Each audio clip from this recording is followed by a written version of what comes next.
cheat sheet. And we are live. Hey everybody, how's it going? I hope that your week is treating you well and that you join us on this Thursday night, refreshed, ready to get started with your weekend, and joining us for a little post-apocalyptic science fantasy gaming.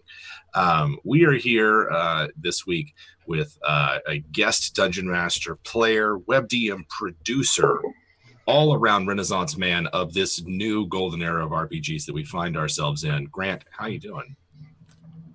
Well, you know, Jim, I am rocking and rolling. I'm very excited to be here running one of my favorite RPG systems by Monte Cook Games, the Cypher System. Most people know it hit stores with Numenera in about 2013. The core members of the Cypher System team were core members of the 5th edition Dungeons & Dragons team, broke off, formed their own company, and have released a bunch of different games under this rule set: Numenera, The Strange, Predation, Gods of the Fall, so on and so forth. And they are bringing a lot of these settings and story ideas into 5th edition, thanks to their recent successful Kickstarter. # I'm not sponsored by Monte Cook Games, but I definitely love their stuff. Yes, definitely love their stuff. So excellent. And yeah, Grant's going to be in the DM seat for a bit as we play some Cipher, Lamb Future Rivers. And how about everybody else? Lindy, how's it going? You doing pretty good? Yeah, I'm doing spiffy. Yeah, I've just been keeping on. Busy day today. I did a lot. Went on like a 4-mile walk, so I'm a little tuckered out, but Yeah, good. Good. I'm excited. Excellent. And good to hear. And TK, how's it going? Hey, it's going okay. I ate a big bowl of cereal for dinner. Me too. Yay! I'm so Banana jealous. bran. My, wow. Yeah. You are old. Yeah. I say, even though I ate Special K Vitality cereal. Thank you. We all have to have our It's fiber. good. It's got calcium in it, okay? It's good for Listen. my bones. Listen, I think that we need to completely shift the paradigm on cereals here. Little children need all those vitamins and minerals and everything that's in boring cereal. That sounds like somebody doesn't want to pay for Lucky Charms. I eat Pop-Tart the cereal. best Fruit Loops, Cocoa Puffs, I like Lucky you Charms. know, Lucky Charms. That 100% sounds like somebody doesn't want to pay for Lucky Charms. Listen, if I'm paying for them, they're all mine. So. That's Sorry, fair. Trogdor. The only cereal my dad would buy when I was a kid was Raisin Bran. So Oh, that was my dad too. yeah, you'd shake the box a whole bunch to get the My raisin. dad bought Fruit Two Loops. scoops. That was his Heck favorite. yeah. Two I learned to like Raisin Bran, and it's actually not bad as an adult. Oh man, it's so good. The raisins are a little sweet for me. Yeah. That's like the bad part. Is like that's how I know that I'm like an Don't they- adult. Is I'm like might be too many raisins. I basically eat chocolate Rice Krispies for breakfast every morning. How is every morning? Excellent. This is great. I love That it. was cereal talk. Lots of good cereal. Listen, cereal is an amazing thing. Mhm. And so, It's like wet bread, but good. sure. What? That's cake. Mm. Wait, did you say wet bread? Is it a soup? Yeah. Have you ever had? Is cereal a soup? Wait, we're about to get away. We're about to launch into it. Well, just because I feel like you have to cook a soup first, even if it's a cold soup like a bisque, Like it still has to be cooked first. Technically, the milk's pasteurized. Goodness, then we could maybe it should be pasteurized with cereal in it. I'm glad that everybody seems to be doing okay. Anna, I feel like the sky opened and I got pulled into Nerdvana for a second. man. Jeez. I'm on a tangent kind of day week. Yeah. You know what we should do? One of these days, we should not stream any RPGs and just talk about our thoughts and our opinions and feelings. Cereal. That day might Favorite be fast. cereal. Specifically cereal. That day Yes. might Yeah, I be was gonna fast say, perfect. because all that other stuff will get me run off Twitter and Twitch once again and start sharing my opinion. Sure, that's true. Cake. But also, I'm doing great. I am trying to see how long I can go without any added sugar. It can be natural sugar, but I noticed that on Thursdays I really crave chocolate, specifically in this D&D, well, not D&D, RPG games. I'm having withdrawals. I need You've sugar. You've had that devil boyfriend on the other campaign. Arboros, was that his name? Arbros. Oh yeah. I thought you were talking about my boyfriend, my IRL boyfriend for a second. And I was like, yeah. My boyfriend called a quesadilla a Mexican pizza. Oh. Shame. Oh my God, Oh. no. No. It's a No. I have No. called cheese colcha Indian quesadilla before though. Cheese colcha? A colcha is like it's naan, and it's a very like soft naan with cheese in the middle. So it's like a very, very soft, fluffy quesadilla. I've never had it. But In that's Boston. That sounds good. It's In- delicious. In Anything Boston, with they that call starts with dumplings Yeah, get some Peking colcha. ravioli. Josh, Eh. how's it going, brother? It's going pretty good. I'm here. Ordering some ravioli on Uber Eats. Right? No, I just the cereal until about 10 tonight. I am doing good. Gonna play somebody different if I can pull it off. Well, not pull it off. If I'm brave enough to try, I'm gonna play someone different. Well, all right. Here's to bravery then. Mhm. Really appreciate it, and big shout out to sponsor show Tabletop Loot. Go out there and check them out for your dice and dice accessory needs. But we've gone on long enough. Grant, I will pass it on to you as and join the rest of our players and let you take it away. Now, typically when I run a one-shot or a mini-series, I write what I call an adventure primer that I send to the players, which usually has a Matt Colville-esque verb, so everyone knows what they are intended to do as part of the adventure. So I'm going to clue the audience in and share some of the primer that I wrote. So this is from Jim Davis's Tales from the Wasteland, and he runs these at conventions. If you're fortunate enough to play in a Jim Davis one-shot at PAX Unplugged or wherever you can find Jim. So this is the Rendezvous and Romance series, a Grant Ellis tale. The strong verb is go forth and deliver my humble apology to my love, my darling, my heart. Caught in a lover's quarrel. Such is the fate of those blessed by what shape of the gods remain. To serve the ancient and the great of the land. Emissaries of elemental chaos, you are the messenger angels of suzerain Kurosh Domine, laird of fire and frost. For surely one so important would dub their mortal missionaries with the sacred and celestial designation of angels. But you are still flesh, bone, and blood, baked by the far northern sun. Our adventure begins with the presentation and collection of the beloved gifts from Kurosh proper. So this adventure assumes that everyone is an agent of Kurosh, who is in a primordial force here in the land between two rivers. They are a sovereign of elemental power. And they have a domain up in the far north. For those of you that follow the usual campaign, this is even further northeast than the Medusa's territory and things of that nature that our characters in the weekly show haven't discovered yet or explored. And they are going to be sent to deliver a special apology to the lover of the suzerain Kurosh Domine. And their lover is known as the Veiled Grace. So what I'd like to do is start each session with a story prompt. So this week's prompt is Why I Serve the Suzerain Domine. And each player will have the opportunity to introduce their character and give a little bit of flavor what it's like to live amongst such a magnificent and wondrous entity, this force of elemental power, this demigod that walks the broken earth.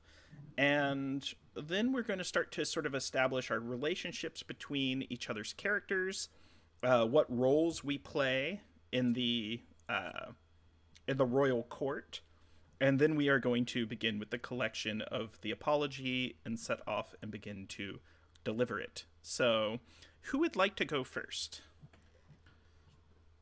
And nose goes. I don't mind going Jim. first. It's going to be Jim. That's fine. And then Jim, after you go, you'll get to pick who goes next. And for the audience, here's the stakes. After completing this, no matter how we do on it, the player will be awarded an experience point for emerging in the immersing themselves in the world and the play and coming up with a bit of story on the spot. So take it away, Jim.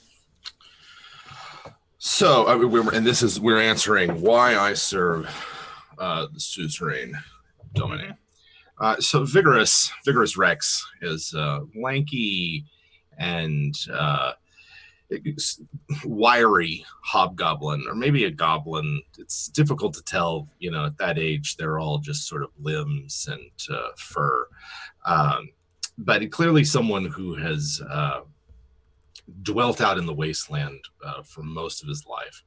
And I think that Vigorous Rex, that scavenger that cobblers together of old magic and survives the wastelands, that perhaps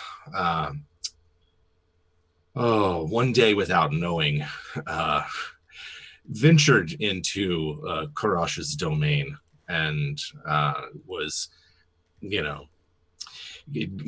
down a well somewhere in some cavity underneath the earth, excavating and scavenging for pieces of an old Dwergar outpost of some kind, and that it wasn't paying attention to where he wasn't quite paying attention to what he was doing, and it was then that the suzerain's patrols found him and brought him in, and they found out that he was pretty good with putting together old magic, particularly automatons and constructs and the like. He had a knack for rebuilding them and for even sprucing them up and improving on them a bit. And so Kurash, a keen collector of all manner of clockwork constructs and animated statues, keeps Vigorous around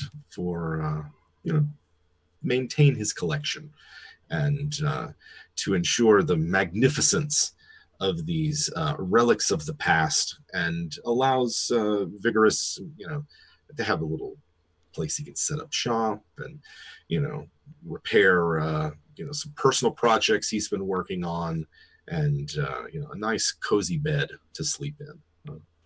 Pretty good deal. Better than staying out in the waste, let me tell you that. And before I award you your experience point, as part of character creation, you were allowed to select a title and a homeland. Ooh, that I think yes. listed out at the bottom of the prompt. What is your title and homeland? Well, so for Vigorous, let's see, his title. Don't steal anybody else's. Yeah. He's a I think he's probably a fugitive of Kraken Guard. Ooh. I'm seeing Kraken Guard. There is a sea in the land already, in the land between two rivers, and who knows what's in it. So maybe he's like, if this is far north, that he's fled as far as his flight from the wherever Kraken Guard is to get up here. This is where he found his. It's like, listen, I'm far away from this place. Maybe Kurash will keep me safe. Here's the ironic thing about Kraken Guard. So these Krakens are landlocked. They fell from the sky. They fell from the elemental plane of water, and their massive carcasses have petrified, and they look like mini mountains. Oh, yes. So it's kind of a mountainous range, but it's made out of the bones of these gargantuan Krakens. I like this better. Because I recently read about star spawn that just fall from the sky, and then you just they splatter on the ground like beached whales. Wednesday's video. Yeah, well, there's that one. This is the so Kraken Guards are mountains then. Yeah, he's fled as far as he can before he got caught here, and he'd prefer to be further. He doesn't listen. A roof over your head. Magic food is magic food. It's delicious, right? It's better than real food. Come on, guys. This place is lit. like there's always music. It smells nice. There's interesting people here. They're not trying to kill you and take your things. Like, it's a pretty cushy gig. All I got to do is repair some old automatons. It's fine. But he's keeping a low profile because he's a fugitive. Very good. I give you a 1 experience point. For those unfamiliar with the Cypher system, you can use those to advance your character, obtain NPC friends, other cool supplies like a elemental powered motorcycle, or to do things like re-roll dice when you roll too low. Very nice. Who would you like to go next? I'm curious to know all the characters that Anna made. Well, out of all my characters that I made, I'm picking one of those. And her name is Kuara Duvaus.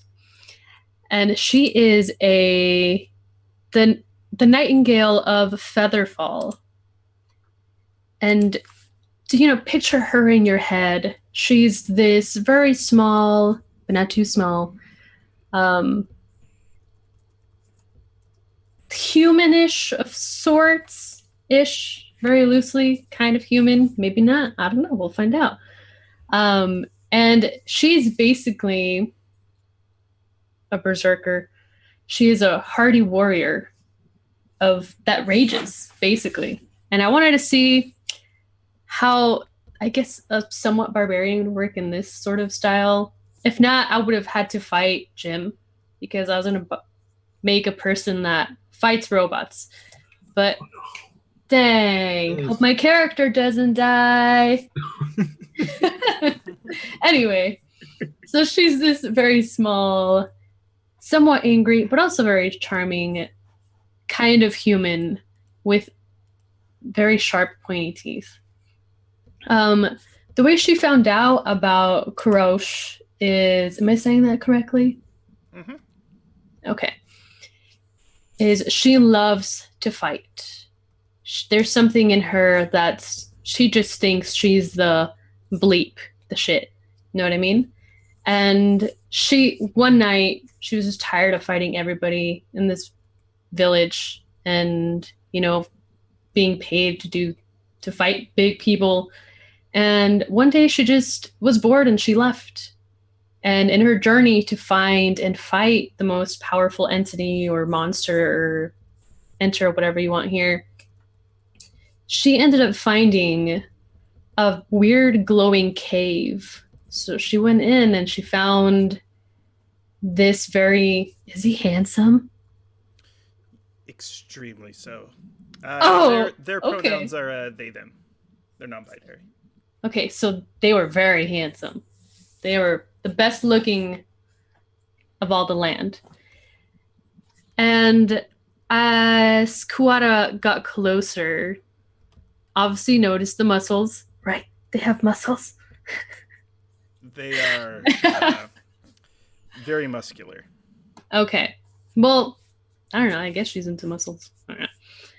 And she wanted to fight them. So, obviously, you can't necessarily fight somebody that's way more powerful than you. So she got her butt kicked for sure.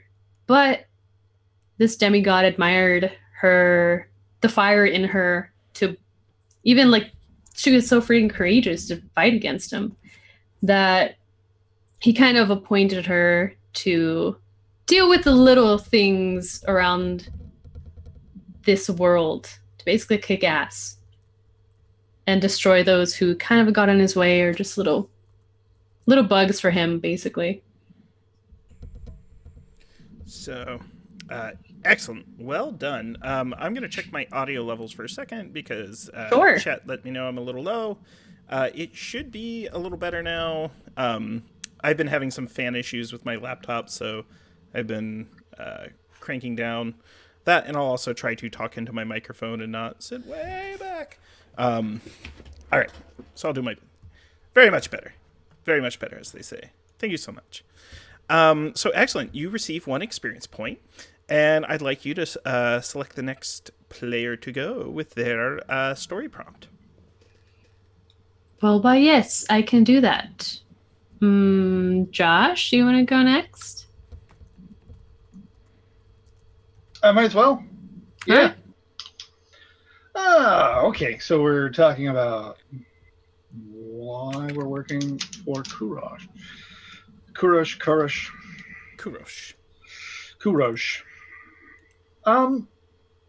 So he's an elemental lord. Caleb is an element. Caleb is a living boulder, specifically a Galebdur. That's an intelligent earth elemental. And he was serving out a 2-century, job on top of a mountain, which obviously the sorceress was not coming back to her tower. And he was goofing off one day and rolled down the mountain. And once he got to the bottom, it was like, an hour later. Once he got to the bottom, he was pretty much done. Maybe he got something rattled.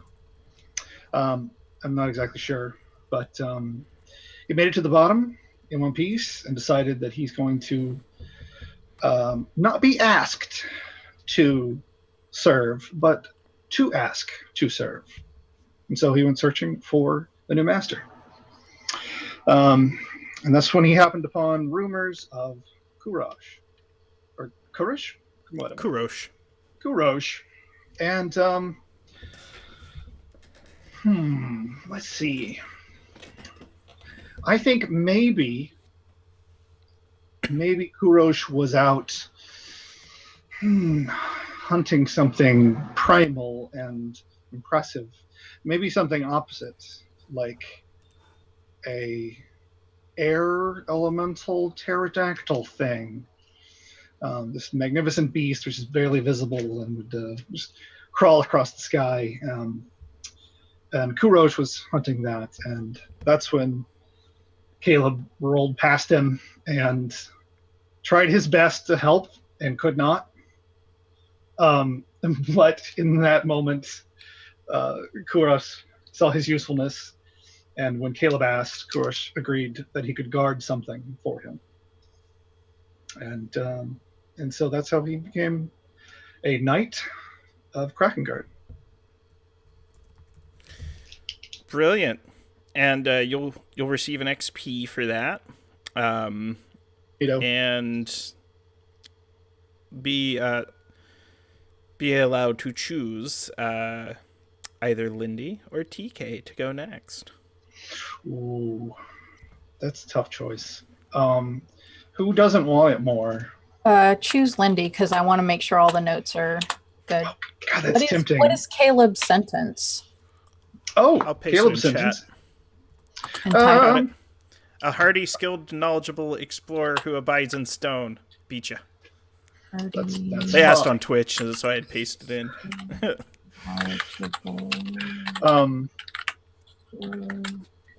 Did you say dwells?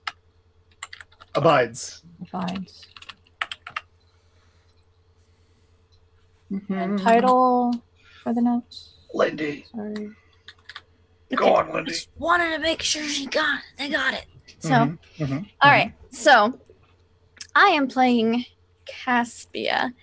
Now, Caspia is a Yuan-Ti with the lower half of a snake and the upper half of a lady.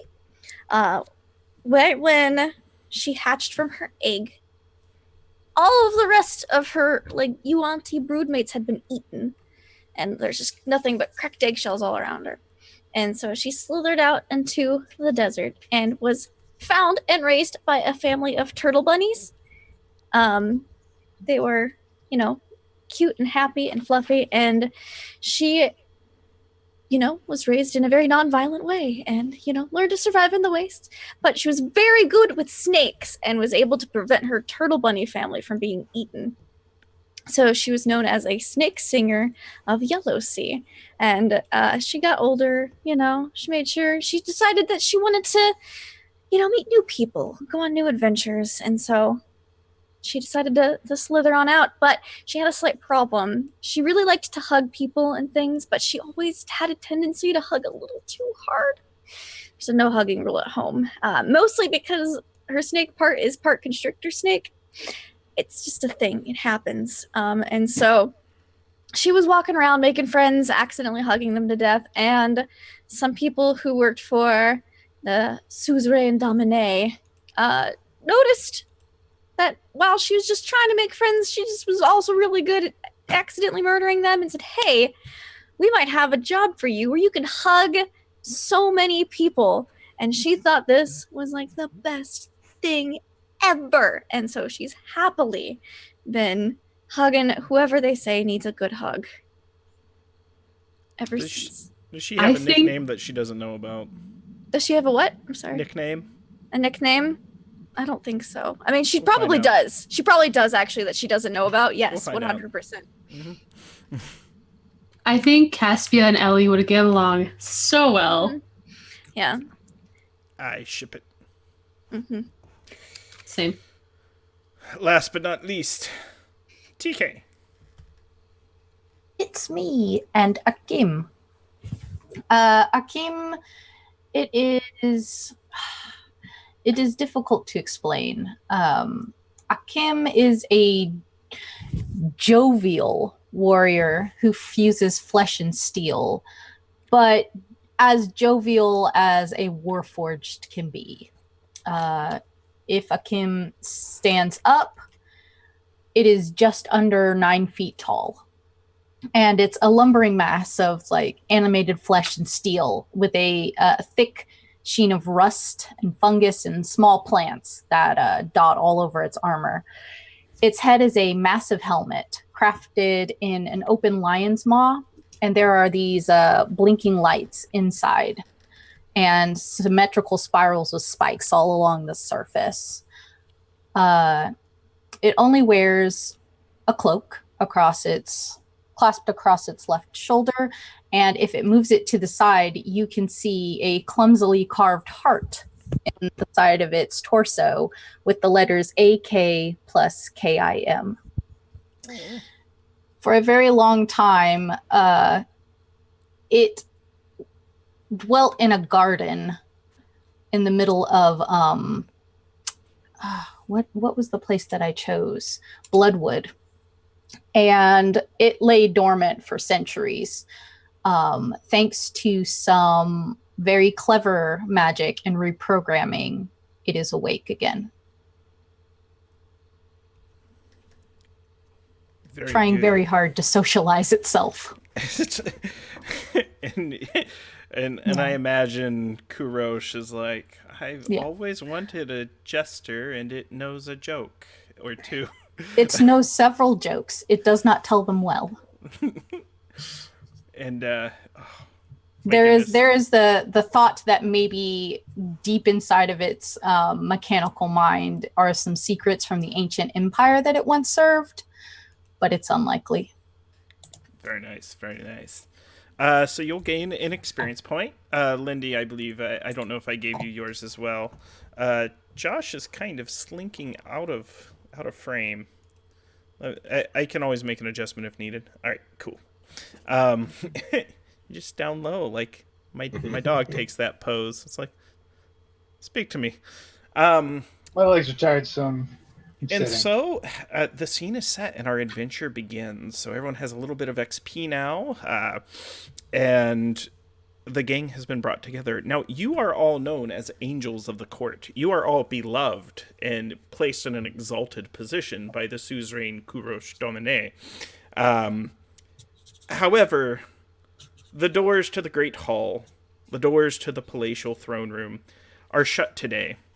And 3 women are standing in front of the door looking very concerned. One woman, she's speaking in a loud voice to the other 2. If you were to look at her, she has a beautiful figure. She's quite striking, and there's this vine tattoo on her right arm. And she's saying, if we don't find the angel soon, he's just going to die in there. And she's being very overdramatic. And the second one isn't flinching at all. She's freckled-faced. She has a very grim, dignified expression on her face, and she's just kind of shrugging it off. Angels come and go as they please. The third woman is quite a large gal. She's actually known as the court chiropractor, and she has just kind of a smirk on her face, watching the first kind of go over the top and over dramatic.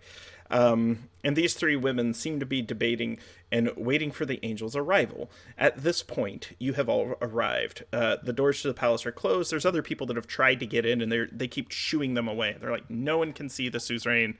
The suzerain only wants to see their angels. What do you do? Do we show up at the same time, or were we already a group? You get to decide that. Oh, Do you that's show right. up first, or do you show up all at the same time? I would imagine that Vigorous is near where Akeem might be. How long has Akeem been active? It does not know. Hmm. It does not track time the same way that organics do. There's no talking to it either. It's got a different sense of syntax. It takes a well. It's a I don't know. Vigorous would arrive probably ahead of Akeem then because he's like he's not uncomfortable around like a sentient automaton, you know, but is still like it's ancient and seems well. I don't know, but. It's on its way. Okay. And so Vigorous arrives in his own good time. What of Caspia and Quara? Aspia believes in being very punctual. It was a trait instilled by her upbringing. Okay. You're slow, you get eaten. So I think Kuata ends up arriving second to last and just taking everything in and yeah.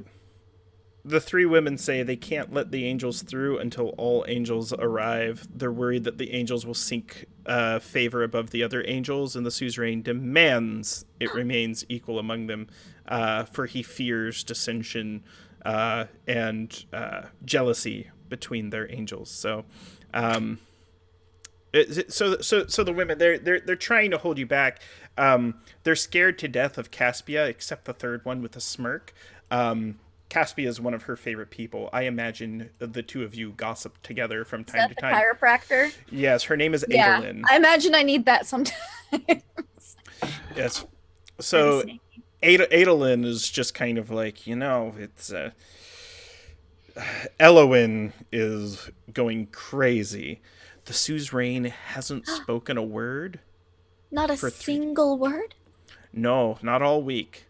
They only want to see their angels, and they just.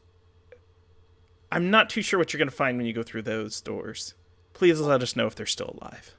It's okay. I'll tell you everything. Don't worry. Okay. You need a hug? Would that make you feel better? No. But I'd really like to see Colin get a hug. She's the very dignified, stoic one. She'd like you to sneak up behind, give her a bit of a hug. Okay. It's a bad idea. You think they need a hug? Okay. You hear every joint in her body pop simultaneously, just like a popcorn kernel. And she just kind of like melts in your arms, and she's just like, please don't do that, Caspia. Please don't. You've got me.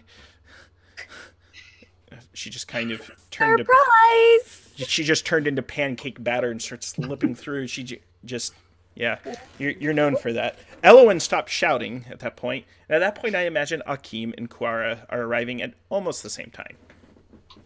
And the Knight of Krakengard, I imagine, has been at the door all day. And with Absolutely. that, they see all the angels have arrived. Now, what is Quara's mood and attitude towards the other party members? Are you friends with them? Are you close with any of them? Let's figure that out. And then I'd like to hear the same from Akeem, and then last from Caleb. Sure.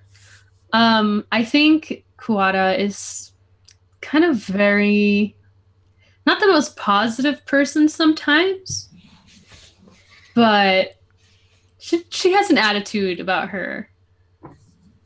But I think if it's okay with Lindy, she kind of met Caspia on the way here, and then Caspia's just very like happy and like, oh my god, hugs and all this, and then Kawara's like,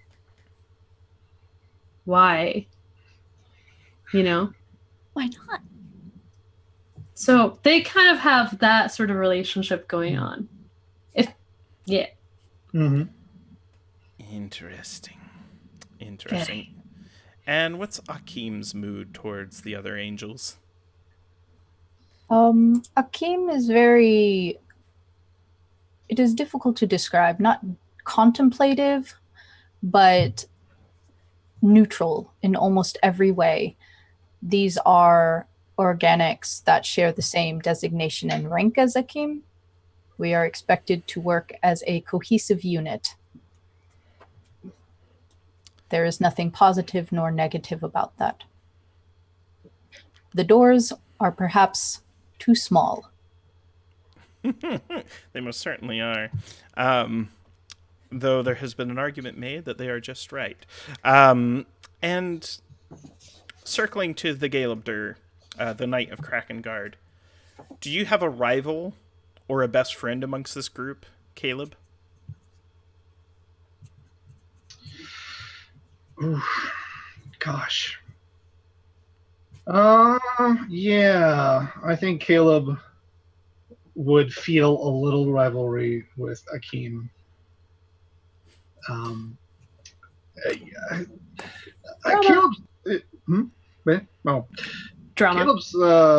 Caleb's not good with social cues, and so he doesn't like crowds, and he doesn't know how to approach people. But he likes rolling, and he likes topsoil, and he likes rocks. And he's fascinated by Akeem because they seem like, or it seems like maybe it could be an element. Caleb's really good at identifying what's in the soil and what kind of rocks things are. He's not quite sure about Akeem. All right. And currently he's a boulder. That's pretty much how he stands guard. He just looks like a boulder.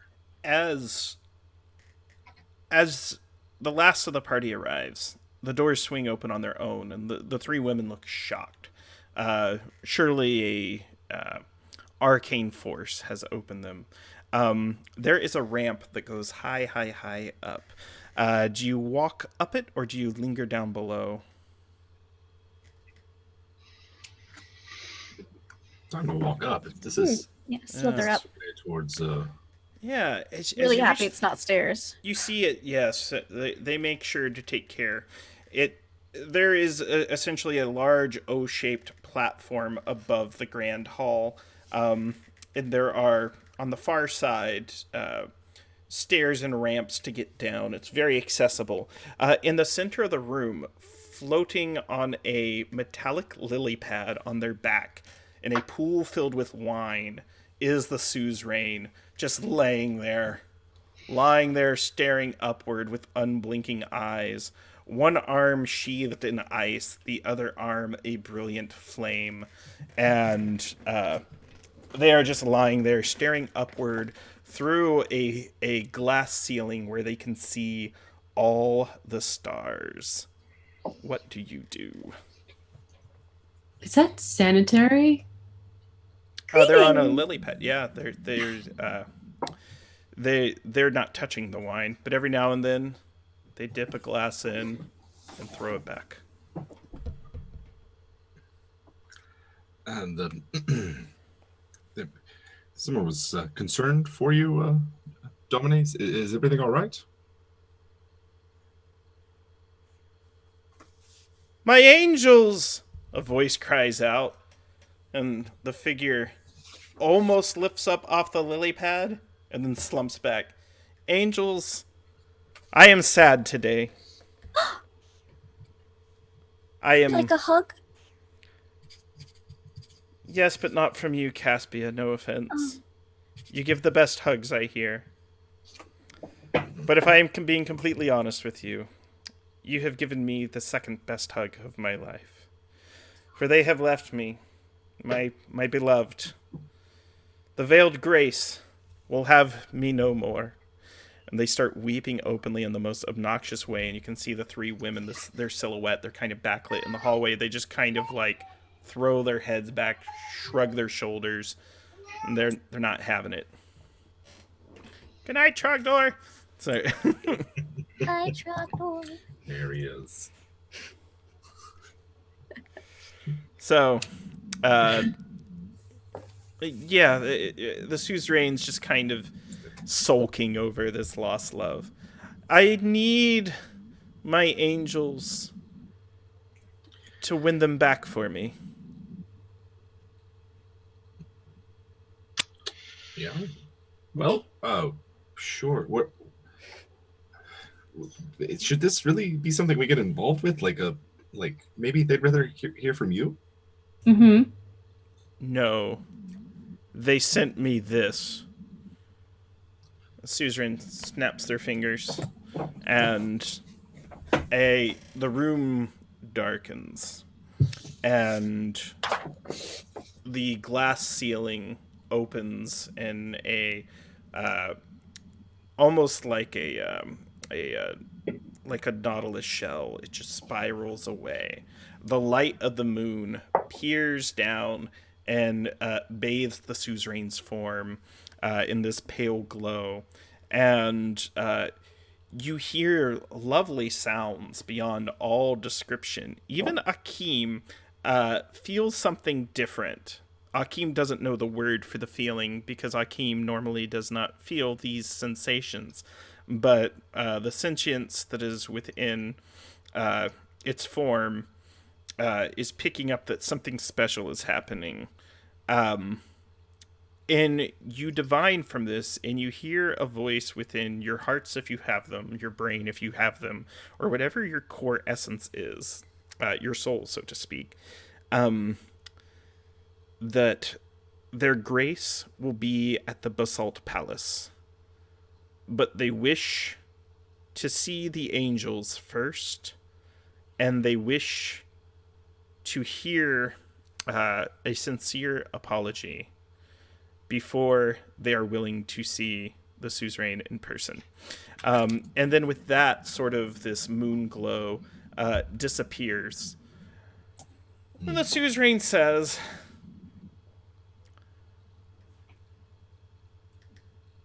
"So you see why I must send you.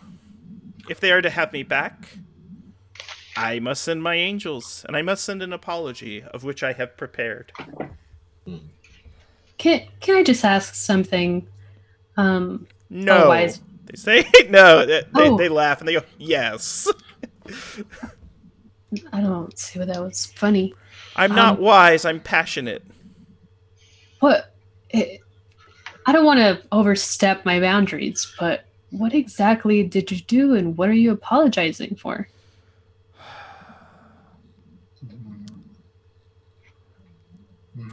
I offended them.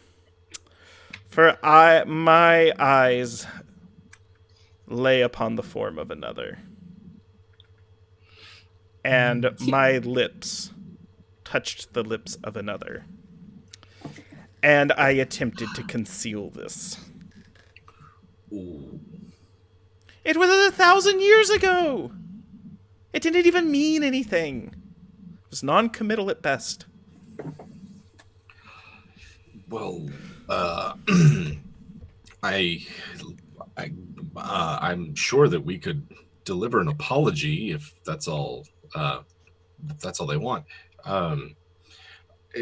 But the Basalt Palace is it's kind of a sketchy place. Not that we wouldn't be willing to go and fulfill our duties. It's a place. It's not dangerous. Good friends with the gentleman that runs it. The Potentate. Well, and it looks. I guess a vigorous turn to look at his fellow angels here. We've got two beings of stature and magnitude and of stony, stoic countenance. I think that and then two stranglers of different sorts, two huggers. Where are the two huggers? Cora, I think that I mean, I don't want to spread any rumors or anything, but the kitchen staff talks. They say you have a very strong grip, Cora. Just passing along, not trying to. A strong grip or a strong hug? I don't think I've given anybody a hug in my entire existence. I mean, I wouldn't call it a hug. That. No. It's more like a. Quara is one of my most valiant angels and beloved of this court and equal to all. Oh, I wasn't trying to disparage her in the least. She's my nightingale, the suzerain says, and kind of floats up and kind of spins. This guy. Excuse me. We can really apologize. That's fine.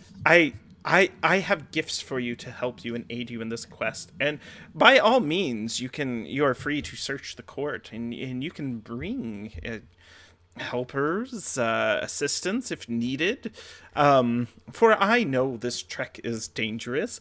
One does not travel down the tornado road without taking certain precautions. It's just a name. Is there tornadoes there? No, not at all.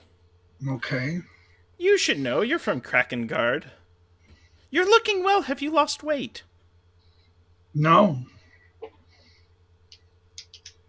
Well, keep doing what you're doing. Mm-hmm. Okay. Where in Kraken Guard? Well, it's going to go through the Kraken Mounts, and as you go through the Kraken Mounts, you will find the large wall to the Basalt Palace, and it's about 20 days travel, but you could take a caravan if needed. You could take supplies. You'll need food, of course. I will roll.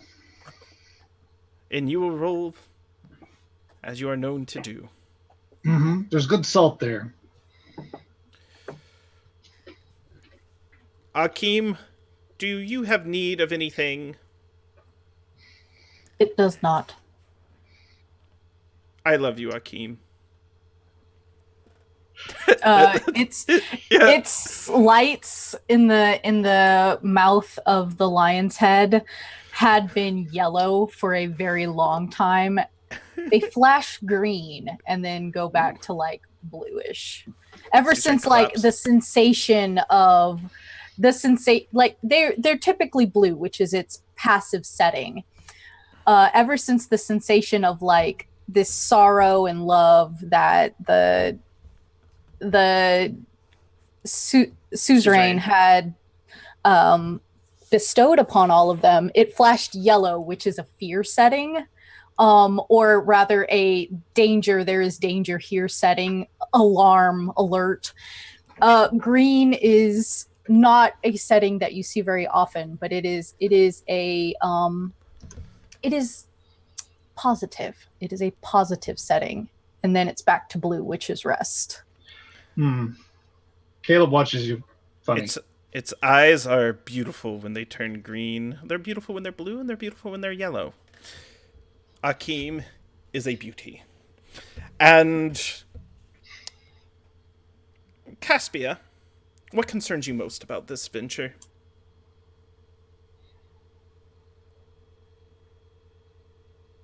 Well, since there's not actually any tornadoes, food? Hugs? Will there be people to hug? I'm not sure. I rarely make it out of Featherfall. Mm. It's got the best Understand. wine, and they dip their wine goblet back into the pool that they've just sort of been hovering above and drink some more. I live a pretty stress-free life. All right. But Do none of us want anything?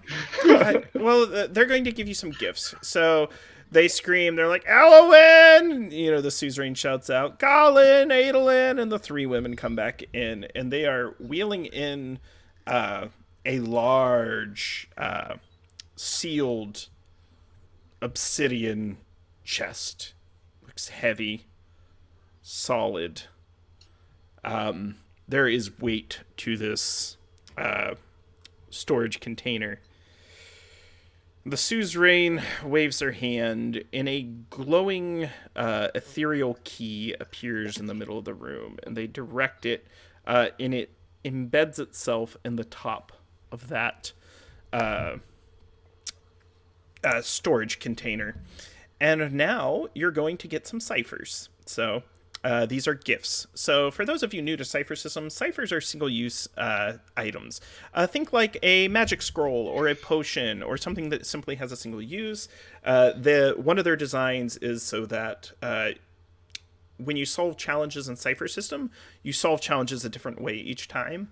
And so we're going to award some ciphers to our players, and we will talk about both the shape they take and the what they do. So for those of you in the Roll20, I'm going to deal a couple ciphers to you. Are we in And- Roll20 right now? I sent a link for it. You don't have to be. If you're not in Roll20, I'll just read it out loud to you. I'll log on and see if I can find it. Same. All right. Clicking the link right now.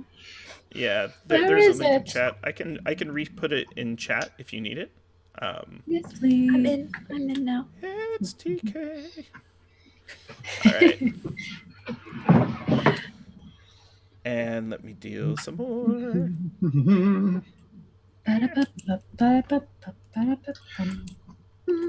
So I was thinking, guys, how would Caleb carry anything?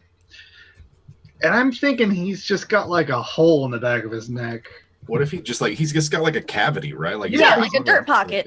He's got like a fissure, or something. Yeah. So let's talk about these as well. So He keeps a dirty tombstone there. So I'm going to talk about the card. So you might see it has multiple things on it. You're allowed to pick. I should have been dealing from the strange, not Numenera, but that's fine. These are reflavored to our science fantasy world. If you see two things on it, pick the one you want. That's kind of the rule to this, because there might be one of those two that are more pertinent to you. So you might see, for example, I've placed one on our game board that says phase disruptor. So it'll put a portion of a physical structure, like a wall or floor, out of phase for an hour. Wall or floor. So it'll be a 10-foot cube, and that would allow you to pass through walls, creatures, objects, etc. And it'll allow you to cheat through places. Likewise, you might have like an energy blast, or there's an item that causes everything that's made out of metal to disintegrate. It's really fun to shoot Hell Knights with that. They lose their earrings. So alas, those are some of the ciphers, and if you're in the Roll20, that's fine. I've placed the link in chat. If you would like me to simply give you two, I will do that as well. So I'm in. I'll look. I'm in. all right, I'll deal you two. Thank you. So What if one I of just them, left in. what if one of the cards has both of the things you would take? no, Okay. you got it. Like I mean like yeah, okay. Man, Yeah, I wish I know you'd it's said fine. yes though, because one of the cards you gave me is pretty fucked up. There's some messed up ones. I got a great one. Jim, Oh, were you man. in the game where you guys got the Doomsday device? Just so everyone knows, I am not taking Doomsday Device, even though I got the option. I Because think I'm so. looking at it and I'm like, oh damn, I want it. Yeah, I think that was the Cyberpunk King Arthur one shot. Was it? Oh, that was the one that made the mountain grow, the volcano grow. Yeah, some No. of these ciphers, like they're no joke. Dark Side of Mard caused you blew up the planet. Yeah. Yes, The planet exploded. I saw immediately you'd given me Doomsday Device, and if this were any other type of game, 100%. But since I picked a nice little metal fungus boy. My goodness, poor, yeah, that's Jim's like, well, the land between two rivers, they wanted a flood, so it's flooding now with the astral plane. Oh, it'll survive. It's the astral scene. How do I pick a card? So I have dealt you 2 cards. They are in your hand. You can click on that number 2, and then if you click, it should let you read the text, and you can choose any one of these. And we'll talk a little bit about how this works. So now we're going to play with the mechanics a little bit just to get sort of the feel for Cypher, because we've done some role-playing. We have set things up. They're deciding who will be the captain of this expedition. There will be 3 captains. There will be the quickest, the strongest, and the craftiest. Yeah, Josh Davis is frozen. Look at that. Look at that face. It's because I logged on Roll20. It's like. Oh, you know what it is? It might be. Make sure you turn off your camera and your microphone in Roll20. Yeah, I'm trying to. You might even refresh it, see what happens. Mm-hmm. I'm getting there. And with that, it is a vigorous Rexpedition. Thank you, chat. That's worth it. Rexpedition. Oh, thank you. Yes, it is a vigorous Rexpedition. So, there will be 3 captains and 2 lieutenants. There will be the Sun Captain, the Moon Captain, and the Star Captain. And the Sun Captain will be whoever is the physical strongest. They ask you which among you is the strongest, and if you want this to be contested, we're going to perform a feat of strength to see if you can to see who succeeds as the strongest. Well, wait, did somebody ask that? Yes, this is the suzerain. The suzerain is about to appoint captains. They let you know that you are all equally beloved in their eyes. However, when you are going as emissaries, out there in the world, they don't view things equally as they do here at Featherfall. They're going to start placing you into groups, and they're going to start judging you. Is there any way I can analyze the other members and try to get an idea for who's the strongest? I think if you had the scan ability and you were an adept, you could. However, let's say because you, we're gonna give you, being a Warforged, this ability to do this. So, the easiest to analyze is Quara.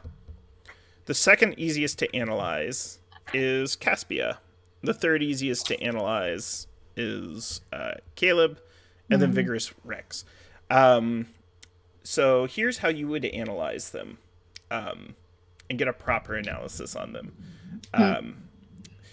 You would roll a 20-sided die, and to analyze Quara, it's a difficulty of 3. What this means is you multiply that by 3, and you need that on the die or higher to succeed. So you need a 9 or higher. But however, you might have certain things about you that make this easier. 1, you have those points in those pools when you made your character.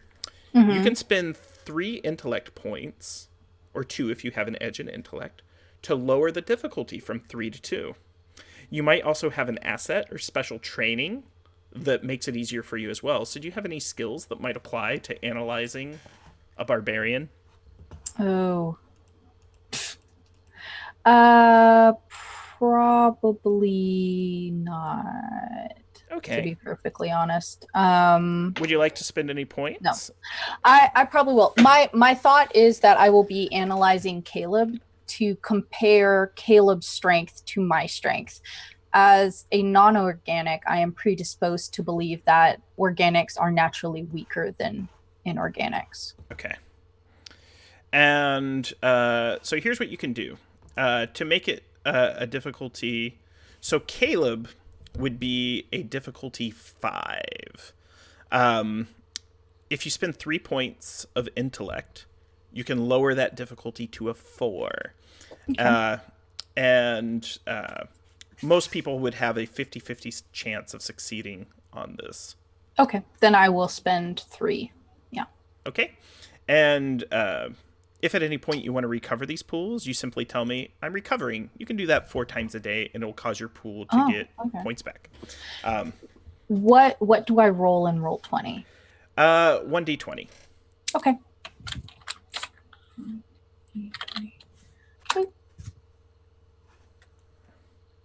So you rolled a 6, so it's not quite high enough. So what happens is, as you start analyzing Caleb, I'm going to tell you how this goes.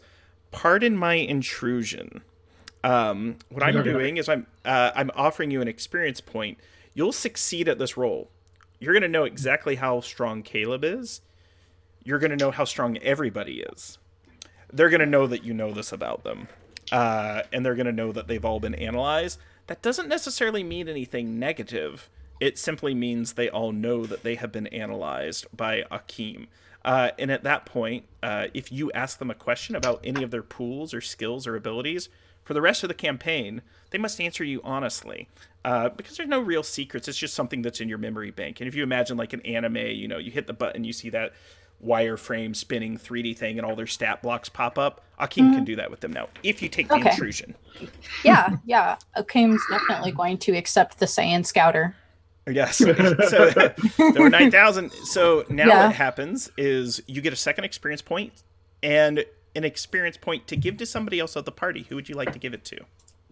I will give it to Vigorous Rex, because Vigorous Rex is just as likely to be analyzing the other people. And Akeem considers Vigorous Rex to be most likely to be a captain candidate just because of his cunning. Mm-hmm. And so now if you ask any questions, so obviously you know that Caspia is a strong warrior who performs feats of strength and has training and special abilities and strong tasks. Does anyone else have any special skills or ability that are of note that either relate to speed or intelligence? Because this is all information that is open to Akeem now. So it's okay to talk about our characters in this kind of metagamey sense. Mm-hmm. I have a might pool of 16 and an extra speed edge, or speed edge and a might edge of 2. Sweet. I have a might of 18, a speed of 12, and intellect of 8. What are your edges? Do you know it?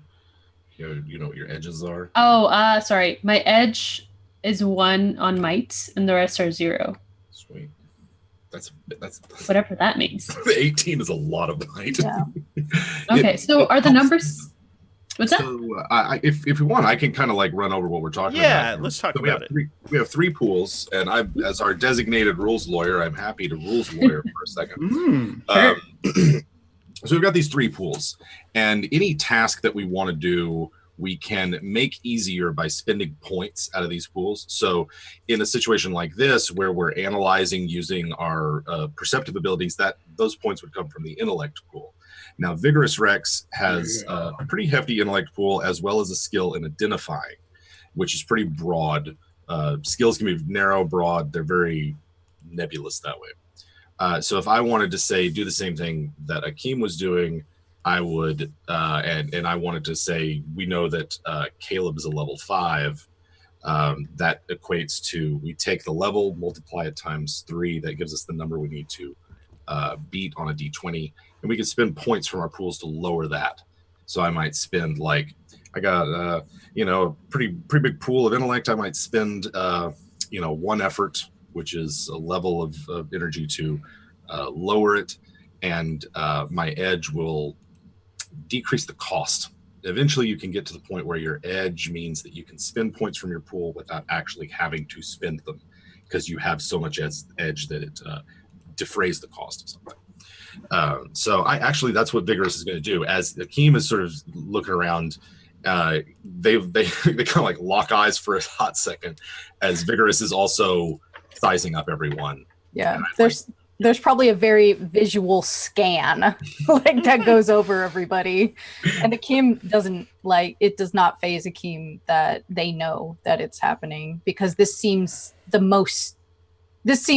as though it will render the most use out of this conversation. Like, why have arm wrestling contests when we can just look at the numbers? Yeah. Even though Akeem did do a scan, and I know that it scanned, Kuara's just going to be like, well, Not believe the obviously me.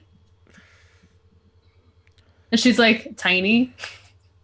You're back, yay! Does anyone want to try to lift against Kuara, or do they want to just let that go? Now, and just so everyone knows, this is mostly just so we can practice making rules, spending points from pools, and get used to figuring out how you resolve tasks. So there's a couple of simple trials. You're not going to get Dark Crystal Skeksis like trial by stone, and then one of you's exiled. And I've changed my ways. I've rebranded.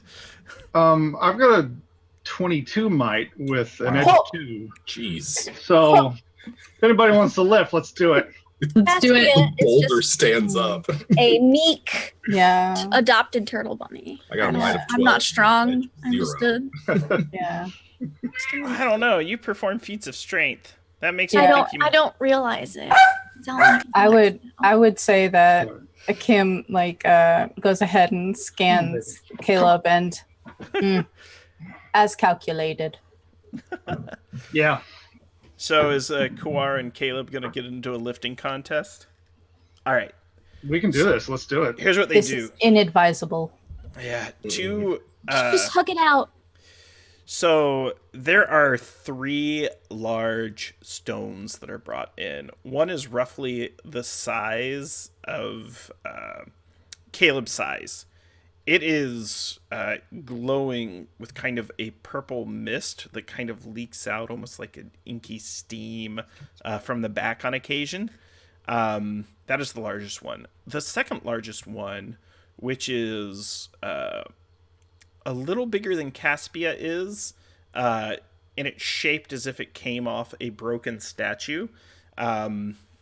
It is glowing bright green. And last but not least, there is a third one that is just a large round boulder. It's kind of a dusty brown. They say, pick your stone, and if you pick the same stone, you'll take turns lifting. The first person to fail is out. And you can ask us any questions about these stones, because we've done this task before. And this Which is what... one? Yeah, go ahead. Which, you said the biggest one was the one with the purple smoky thing? Yeah. That one. Quara points at it. They kind of... So now, do you want to try to give it a lift? Yes. All right. This is going to be easy. We'll get this done very quickly, she says, smiling and showing her very sharp teeth. All right. So do I just roll a straight D20? Yeah, but one of the fun things about Cipher, before you roll, is you actually have a little bit of a conversation to figure out exactly how difficult it is for you. And I'm going to explain. Cool. So... difficulty in Cipher goes from 0, where you don't have to roll at all, things that most anyone could do at any time, to impossible, that most humans could never do in their lives. This is a very difficult task. It is, in fact, considered impossible without training or effort. It is a task difficulty of 7, which means you'd have to roll a 21 or higher on a 20-sided die, which is impossible. So here's how you can lower the number. Do you have any skills or training that might... apply to lifting large objects? Well, let's see. Warriors, practice with all weapons. It doesn't really matter. Bash is probably melee attack. Oh, but that's an attack, not really. Yeah. Thrust, Overwatch. I just noticed that said Overwatch. Right. But you have an edge in might, right? Yes, I have one edge. I have Frenzy. It sounds like you're mostly something that goes into battle and hacks things to bits. However, that doesn't mean it's impossible. So what you're going to have to do is, if you spend 2 points from your might pool, it's normally 3, but because you have an edge, it subtracts 1.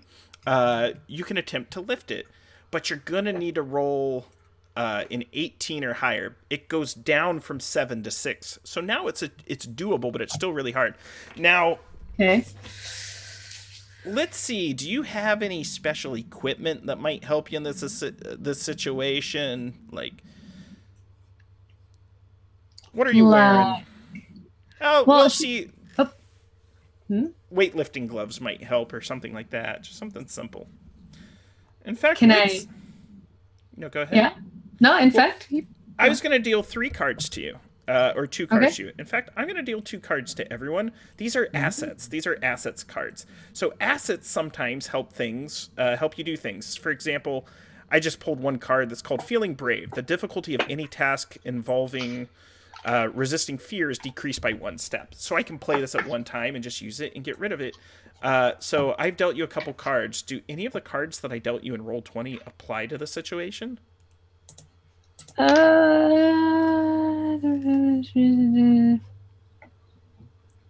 Speed-based task now. Am I allowed to say what they are? Or should I keep them a secret? You can say or keep it a secret. I normally like to play with them open, just so we all know. Okay. Not to mention you've been scanned. Yeah, that's fine. That's true. Okay, so I got mechanical intuition. The short answer is no. Okay. But it seems obvious how this thing should work. The difficulty of any task related to machines or devices is increased by 1 step. And the other one, no impediments. You think of how best to navigate or use your surroundings to move quickly. The difficulty of any speed-based task is decreased by 1 step. Okay. So here's what you do. Just go ahead and roll a 20-sided die, and let's see if you get an 18 or higher. You might succeed. If not, prepare for a double bargain. Okay, so you go. Yeah. Pardon my intrusion. Would you like to take an intrusion? Also, if you fail, you can remember how you got an XP for doing that story thing at the beginning? You can also spend an XP to re-roll. But pardon my intrusion. I'll let you pick this big heavy stone. But there's going to be a complication. I'm going to re-roll. Okay. So and spend... booties! I got a 7. No, so what happens? I'll still offer you the intrusion if you'd like to take it. That'll get you an XP so back. Cocky. No, I think you're gonna learn your lesson. All right. So yeah, no. You go and just, and your arms turn to noodles, just kind of like, no, like a bicep. Just you're in a lot of pain. Caleb, which one are you going to pick up? My arms. Well, Caleb doesn't do anything quickly. I'm trained in both geology and identifying. I'm going to try to figure out what that boulder is. But the big one. Okay. The big one? Mhm. It is known as Celestial Stone. There was a celestial palace that crashed in the mountains far away from here. And it was looted at one point by members of this court. And they pulled this off the parapet and brought it back. It took so long.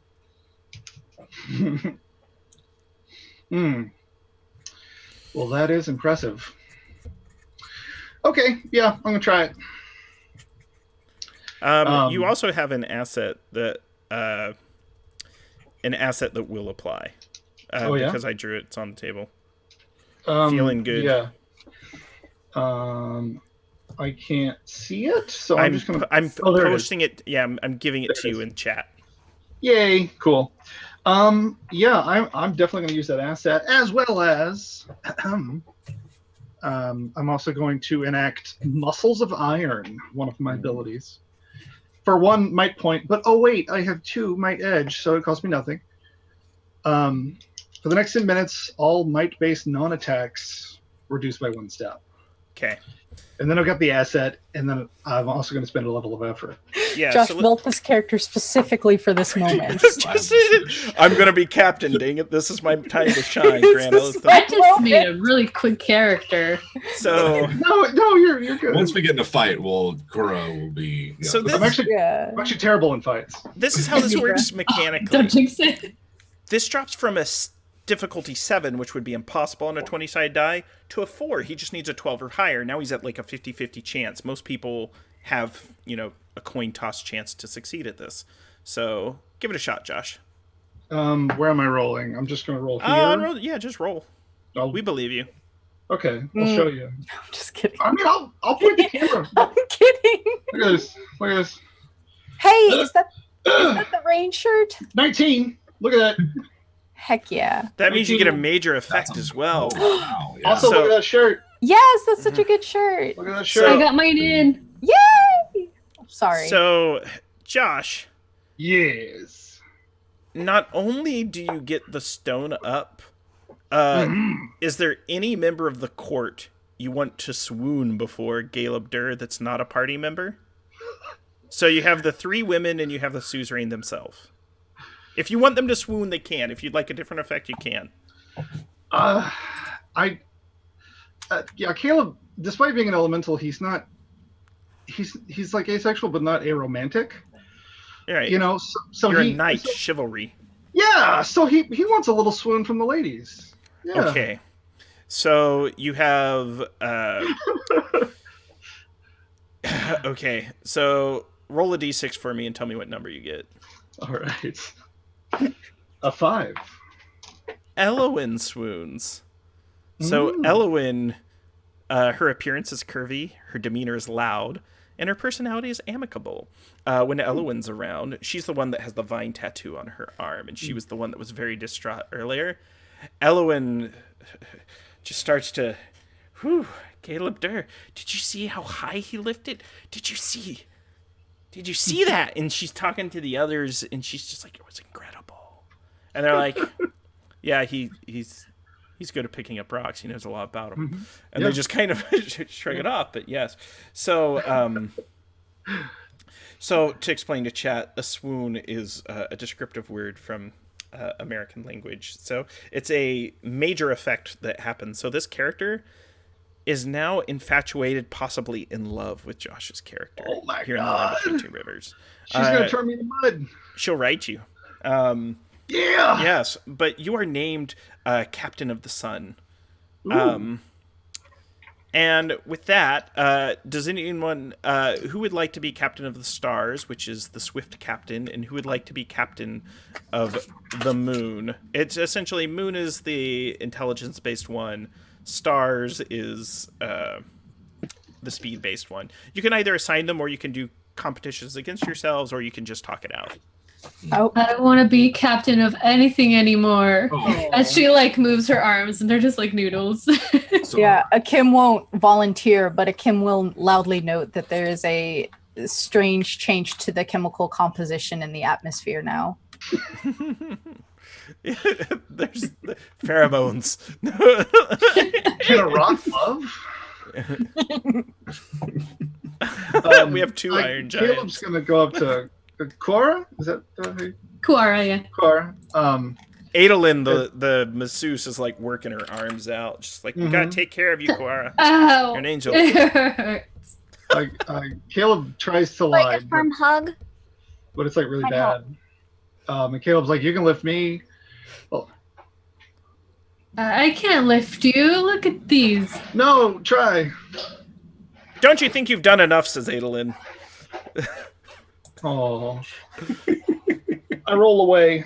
Do you want a hug? And I'll slither after. That's like my pangolin character. He rolls around too. His top hat wearing pangolin. Can Just Caspia, imagine, Can Caspia kind of circumvent him? He's like 6 foot wide and 6 foot tall and 6 foot deep. I mean, I got a long, snaky body. He's like a graveler, you know, the Pokemon? Yeah. Looks kind of like that. That's Probably. exactly what I was imagining. I'm imagining Akim and Vigorous just like standing next to each other, watching their other angels, just like. I just, I don't. Do you do you understand what they're doing? So, This is not typical of organics. I mean, I don't know. I didn't really grow up around a lot of other people, so. if you you can we can decide the captains later, or we can do it now. Which would you like to do as a party? Yeah, we should do that. Yeah. It's not essential. It's just to learn mechanics. I think you saw a good example. Let's keep going. This is comedy gold. Right.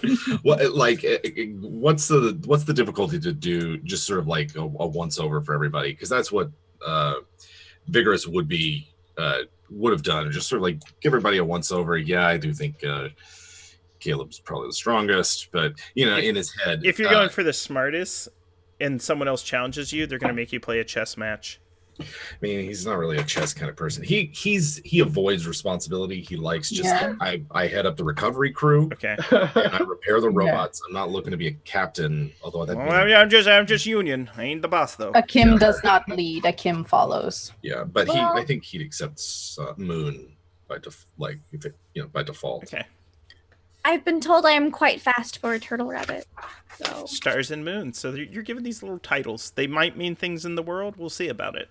And so, is there anything you require? Do you want to attempt to obtain any supplies? Do you want to get possibly a vehicle to travel in? Do you want to bring hirelings with you? What are some things you would like to acquire from Featherfall, the estate of Suzerain Kurosh Domine, before you set off? Back scratcher. Would you want that to be an individual or a device? Doesn't matter. I just know I'm probably gonna shed my skin soon. Okay. So skin will itchy. You are given. There is a small little gnomish individual known as Tildy. They give you a little backpack, and Tildy's in there, and Tildy has a little back scratcher, and can work you while you travel. Perfect.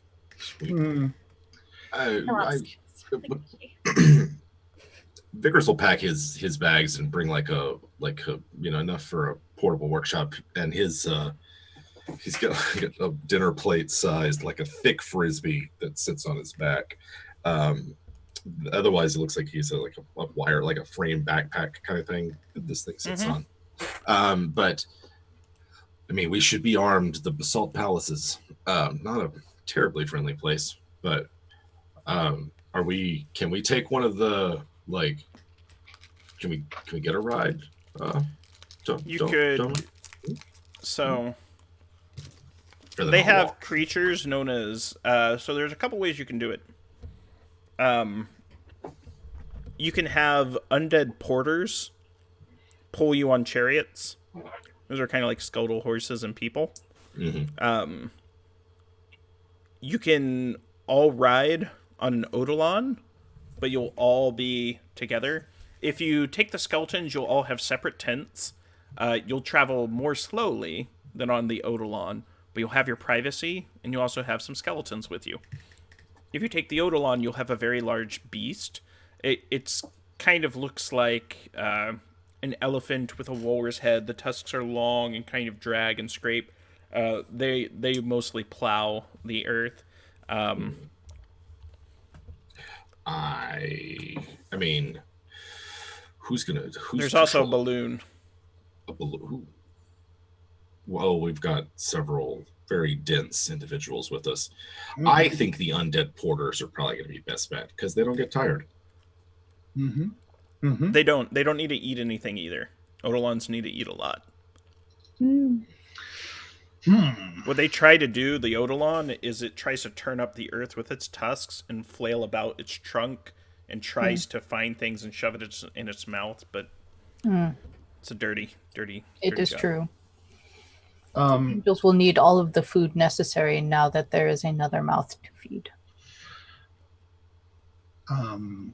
So I would. We can take it on the head. It's fine. But listen, They're just bones. They don't smell. Nothing smells. All right. Do you name your nose. skeletons? Do you have skeletons that are beloved of you? Ruby. Yeah, I have my favorites. Skelefriend. These are all skelefriends. Yeah. What was the name of the skeleton? Josh, do you remember the name of the skeleton from Super Ted, that cartoon? Oh gosh. Does anybody remember Super Ted? I'll do. get you, Super Ted. Oh my God, There's I'm a looking it up. skeleton. Jack Skeleton, Classic. not Jack Skeleton. That's the nightmare. Oh, Super Ted. By the way, I watched it recently. It holds up. Goodness, It's like good. I envy your free time. Well, YouTube. I found it. But Vigorous has his favorites. You know, there's a few that just sort of they remind him of people he's known in his life. Like I bet that's, you know, Carol's skeleton. I bet they were Carol or something. You know, like he just makes up stories for who they were in his head. He doesn't share them with anybody except for Akeem because he just figures Akeem's not listening. It is true. Akeem is not. Mhm. Jim, the skeleton's name is Skeleton. Well, that's classic. Mm-hmm. Then like that's it. what. Come here, skeleton. It's like me when I got my cats. What's your cat name? Cat. I love And them. the other villain is Texas Pete, by the way. Yes, Texas Pete was the other one. All right. Anyway, Is anybody else going? I would like to request something. Go for it. So I don't get hurt by rocks, but soft skins tend to. So I would request some salve or something to help with scratches and burns and bruises. These are angels. Would you let something happen to them, O Sun Captain? I hadn't thought of that. Was I supposed to think of that? Well, they're just asking you. Yes, we might get hurt. Statistically, they are more likely to help hurt themselves. Mm-hmm. Mm-hmm. That's just dreadful. Don't hurt yourselves, my precious angels. Here, have some salves. And they give you three sort of concoctions. At any point, if you use these, you roll 1d6 plus 2, and you add it to any of your stat pools. Nice. all right. So I get them, but I'm probably going to hand them out. Well, you can hand them out, or you can give them to a skeleton porter. So essentially, these guys, I'm going to tell you, they're called chariots. They're essentially wheelbarrows. They're like pushing you in or pulling you in. You tell the skeleton how you'd like to ride, and you can kind of sit, and you don't have to get your feet dirty.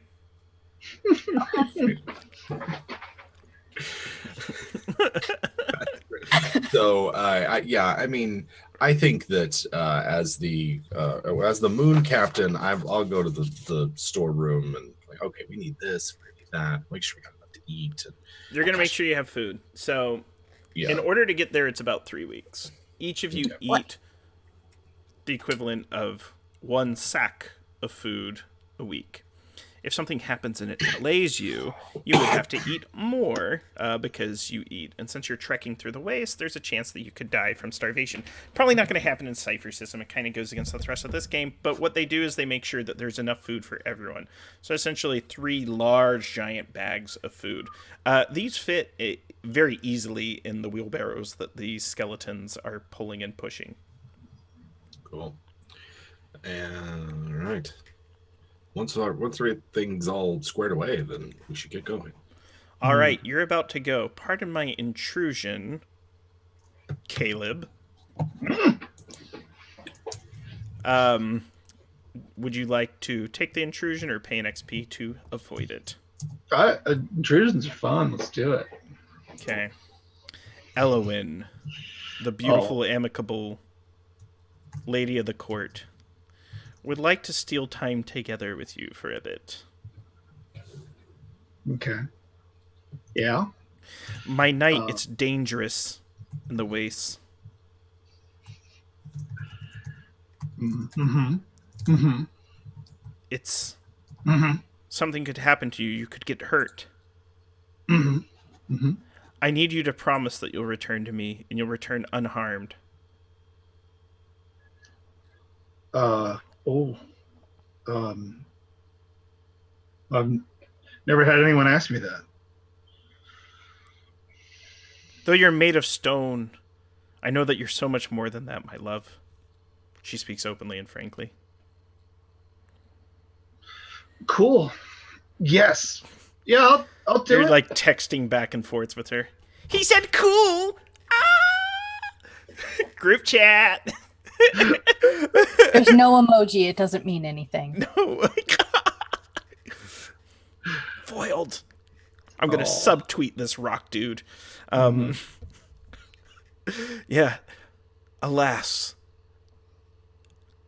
I give thee a boon that will protect you as you go. Okay. All right. And I hold up my big stone hand. yes, she places her lips just above the palm of your stony hand and leaves like a cushion of air, and she breathes out a miraculous celestial light. And she gives you something known as the Angel's Kiss. This is a single-use item. And what it will do is it will dispel dark magics one time and then disappear. I'm not going to tell you how powerful it is. In fact, its power is linked to your chivalric nature that you share in her constant love and devotion for you. Someone else in the court starts courting her, it'll get weaker. Likewise, if you are not a chivalrous knight, it'll also get weaker. Damn. Okay. All right.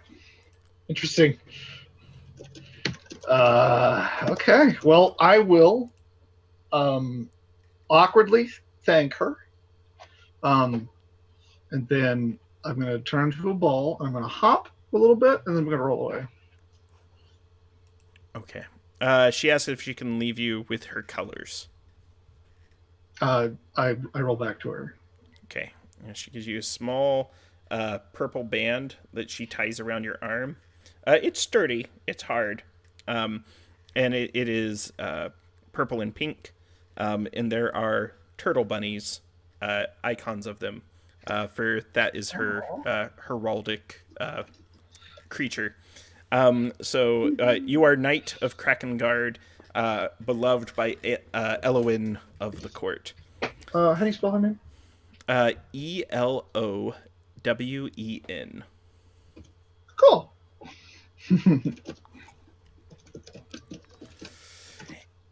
And so, with that, the group is free to depart on the morrow. If you spent any points from your pools, they now replenish automatically on their own. You don't have to worry about them. And you travel. The porters are not that quick. The sun is blazing. It is extremely hot here in the far north of the land between two rivers. There is an ominous cloud on the horizon that has crept over the mountain peaks. You're currently traveling through Krakengard, where a great many skeletons of these gargantuan, legendary, mythical creatures, perhaps when there was a time when there were oceans on the planet, perhaps not. The stories say these fell from the sky, and their bones became the mountains. But there's a creeping dark cloud on the horizon. It looks as though you must prepare for rain. What do you do and how do you prepare? There's a chance these lands could flood, turn to mud. So, Vigorous has an ability called Familiarize, which allows him to sort of like, he's familiar with the sort of the terrain and has an asset on any task related to salvaging, defense, or moving about, like an area that he's in. So, what I think is there like, do we know how? Is there any way to tell how severe this is? You're the fugitive from Krakengard, and you have Familiarize. Mm-hmm. Yeah. The rest of you see tornadoes forming on the tornado road, but you, Vigorous Rex, know that these are not tornadoes. These are tentacles falling from the sky, probing, groping, knocking. There is a cloud creature, a sky squid, looking to feed. As a sky squid, I specifically am trained in creature knowledge. That is the exploration skill I took. So I would sky squid.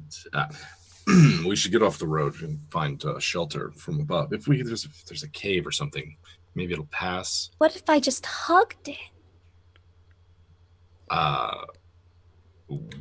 Why don't we make friends with the sky squid? Well, just generally, they're quite. Well, I don't know if anybody's ever talked to one. Is it capable of friendship? Well, if no one's ever tried, how do you know? You see from on the horizon, We should get out of the sky. on the cloud, I don't want to see it anymore. like 10 bolt of lightnings just strike the earth at once. And then it looks like You wanna hit it tornadoes now? swirling about, but it is most likely tentacles. Yeah. I think, no sky. If we just could, let it pass, that'd be fine. I mean, if you want to hug it, I'm not going to stop you, Caspia. But Okay. as the moon captain, I don't think it's the most craftiest thing to do. Friendship is the best. As the Noodle Arms captain, I also think it's not a good idea. Oh. This is inadvisable. Fine. There'll be plenty of other things to hug. Okay. Let's find a cave. Yeah. The edge of her end of her tail just kind of scuffs the dirt a little bit. Yeah, I think, Caleb, is there anything? Akeem? Who knows? You see on the horizon, part of my intrusion. Would you like an experience point? I would love one. You take another experience point, and you can give one to someone else. Likewise, Josh, you got an experience point for the intrusion and can give one to someone else. Yeah, I'm gonna give one to Noodle Arms. Aww. I've gotta. Noodly. My heart, my soul. You see a military convoy from Featherfall, which is you are members of Featherfall. Essentially, the suzerain has troops trying to outrun this cloud, and you can see them. Your eyes kind of magnify, and you can see these guys.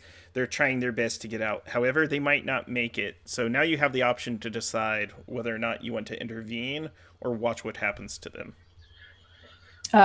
Everybody can hear Akeem's eyes as they click, click, click, click, click, click, zzz, zzz, zzz, and they look further onto the horizon, and then they can hear them flash different colors from blue rest to red war.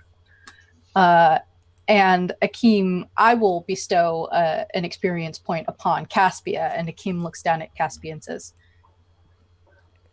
"It thinks a hug would be advisable." Oh, shit. Oh no. Oh God. Akeem's long ass arm is not Akeem.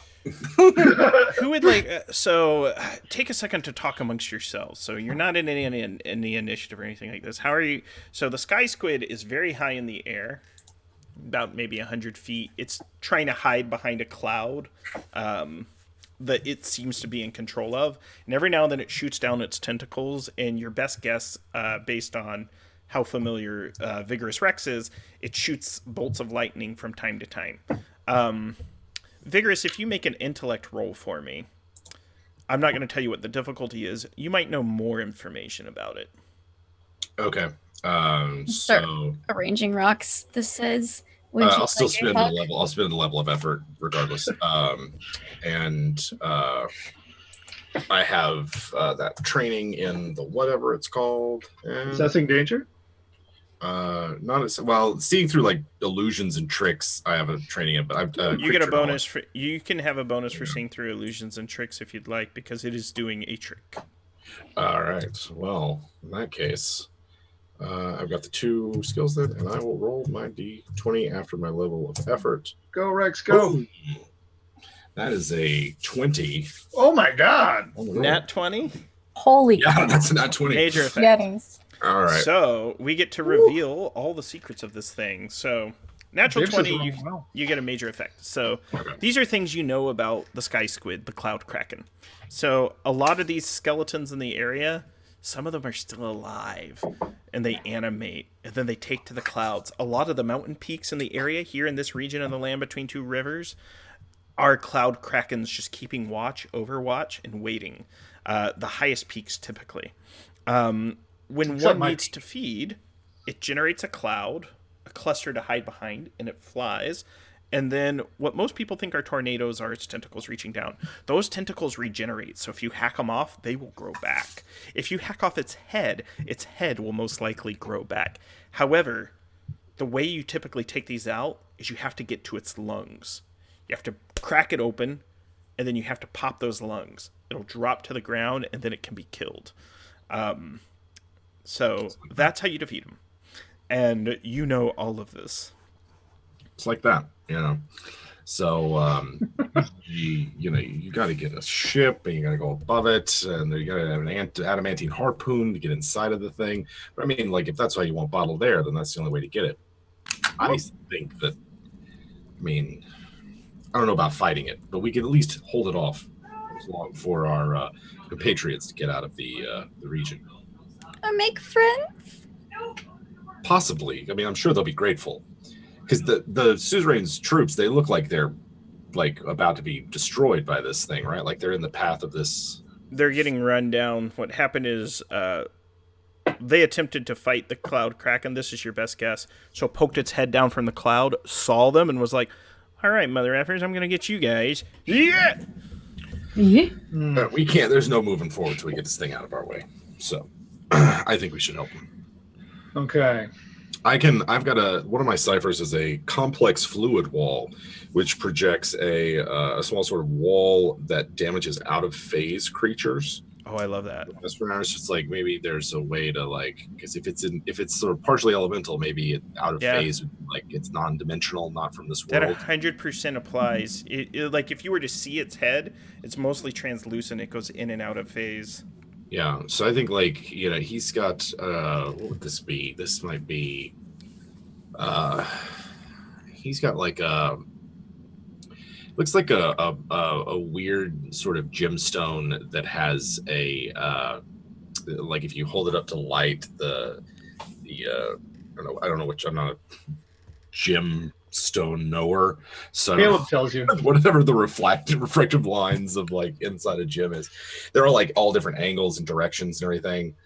Sometimes it's different colors, sometimes it's not, and he doesn't like holding it with his bare hands. He holds it with a heavy leather glove, and I think that's what it emanates. Like breaking that is how it'll project the wall.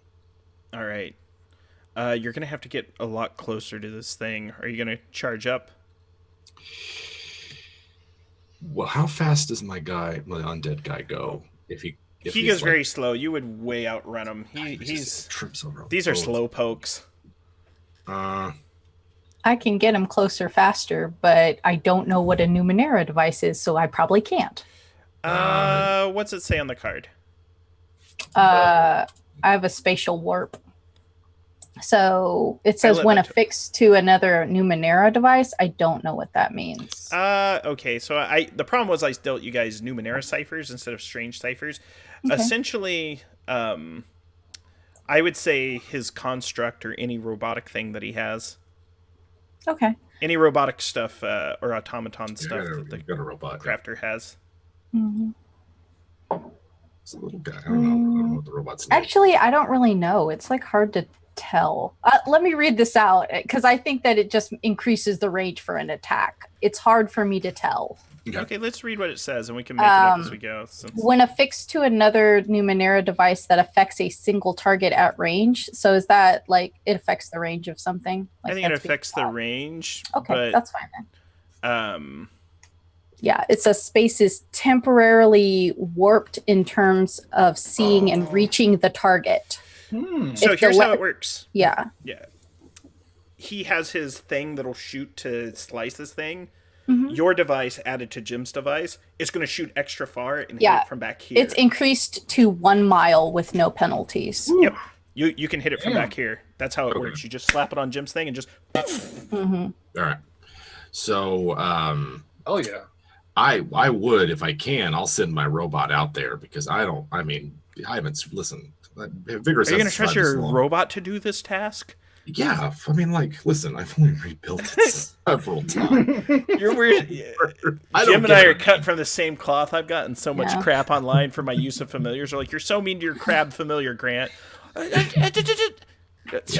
Akim sees this as a reasonable use of resources. Yeah, I'd rather not put myself in danger. And, All right. Organics are very fragile. Very fragile. Very fragile. Little Besides, robot looks up at a game and looks away like, all right, you're the boss. All right. So besides, does it say come on, damage wise? Scout. What does it do? Well, it's a level 2 robot. No, yeah, but what does your oh. your force thing do? Oh, it projects a wall that damages equal to the level, which is 1d6 plus 2. It does damage equal to the level to any out-of-phase creatures that attempt to. What pass level is through. it? Last for now. I haven't rolled yet. Let me roll. Real So quick. let's roll.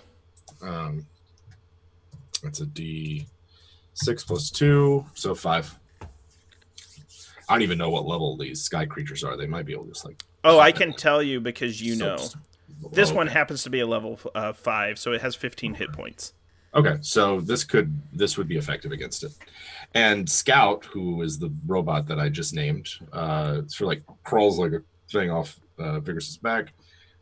We mess around with the this crystal and this other thing that's on top. I don't think this is gonna. We shouldn't be near this thing when it goes off. For one, he has to break the crystal open and sticks this other thing that Akeem had in it. All right, Scout. Just get between them and the big thing, and we should hide behind a rock. Yeah, I'll be Scout. Caleb rolls into a ball. Akim stands at its full height behind Caleb. Scout goes out. Now, Scout is This a level seems 2 fine. versus a 5th level creature. Typically in Cipher, a higher level thing does more damage. However, it's going out. The creature does not have its eyes. It is currently scooping up and eating soldiers the best that it can. Scout shoots it with this force wall. The entire sky turns green for a second, like an ominous necrotic green, and it just hangs there for an eerily long time. You hear a cry that comes from like the pit of hell itself, and it echoes throughout the entire canyon. That cloud dissipates, and a full force squid is flying as fast as it can in your direction. But first, it's going to try to get Scout. Run, Scout! So how does the party want to intervene? You all get actions too. Since it's coming, they're all coming this way. We'll say that currently you're far away from it. So far away, nearby, engaged. So currently you're far away. Been spending this whole time rearranging the rocks in the area to spell out, would you like a hug? An attempt at peace and friendship with this beautiful, beautiful sky kraken. Make a... So, do you have any... I count that as an asset, so go ahead and roll a 20-sided die and tell me what you get, and the difficulty has been reduced. This is essentially a get its attention task. Okay. Let's see. Hi, I got a 15. Hi, you succeeded. So, yeah, right on the nose. So, the Cloud Kraken's going for Scout, and it turns, and it's coming right towards Caspia. Caspia, assuming you don't want to get injured by this thing as it attempts to grab you, I need you to make a speed defense roll or a might defense roll to essentially get onto its tentacle and start climbing up it to crack it open. Hold on there. Okay. Crack it open. I said hug. Okay. Friendship, Grant. Typically when you hug things, you crack them open. I've played games with you before, PvP.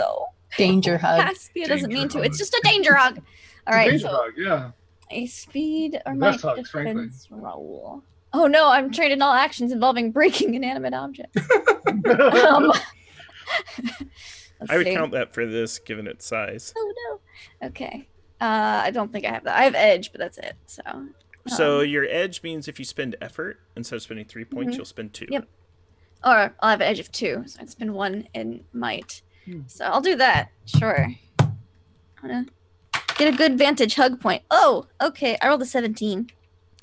Okay, so typically you would do a little damage to it too if you wanted to, but you kind of catch the tentacle and it hoists you And- up. Yeah, And and it- I'm a half snake, so I can just slither. So you have a choice. You Uh-huh. can either let it shove you into its mouth, Oh. or you can get up on top of it. You have a choice where you want to end up. Or you can stay on the tentacle and not end up in the mouth. I'm hugging it. with you. I'm hugging it. And it seems to want to smooch, and that's. I mean, it's moving a little fast for me, but I haven't hugged anything in so long, so I'm gonna be okay with it. So I'll go in its mouth, and I can Going hug it in from its the mouth? inside. Yeah, I'll hug it from the inside, Grant. Okay. Yeah. Hug its heart from the inside. Hug its lung Yes. from the inside. I'm gonna hug Okay. its lungs. So yeah, it shoves you into its head, but it's gonna I'll try hug to it crack down on you. breathless. So I need you to make a might defense roll, Okay. because it's going to attempt to chomp you down. Okay. That's a 16. That's good enough to not get Nice. chewed up. So Mhm. you're able to kind of Real catch its mouth. slippery. Yeah, you catch it on the inside. And it's like and you feel your C spine and all that. Like every vertebrae wants to pop, and you essentially are not chomped though. So you're in its beak, you're in its maw. If you want, you can climb into its body. However, its digestive juices and psionic insides are going to attempt to get you. Not only Does that, it you have gotta a be careful. squid uvula? A sky No, squid? it doesn't, unfortunately. I'm gonna hug that. How dare you?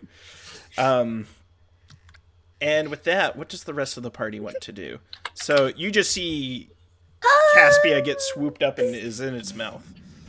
Oh God. Wow. I should have gone up there. Caleb unboulders and is like, I can throw somebody. I'll do it. Noodles, let's go. I don't know why I did this with my arms. My legs aren't moving. And Um, okay, do you want to jump? Like, do you want to get up there to it? Yeah. Okay. So my thing for equipment said that 2 weapons of your choice. Can I dual wield? 100%. 100%. Awesome. Beat me up, Scotty. I mean, All right. I'm gonna we muscles of iron once again, and I'm gonna use my Cipher, which is effort enhancer. I get a free level of effort. Woohoo! So I'm gonna give it a free level of effort, and I've also got the muscles of iron. I don't know if You're trying to toss, right?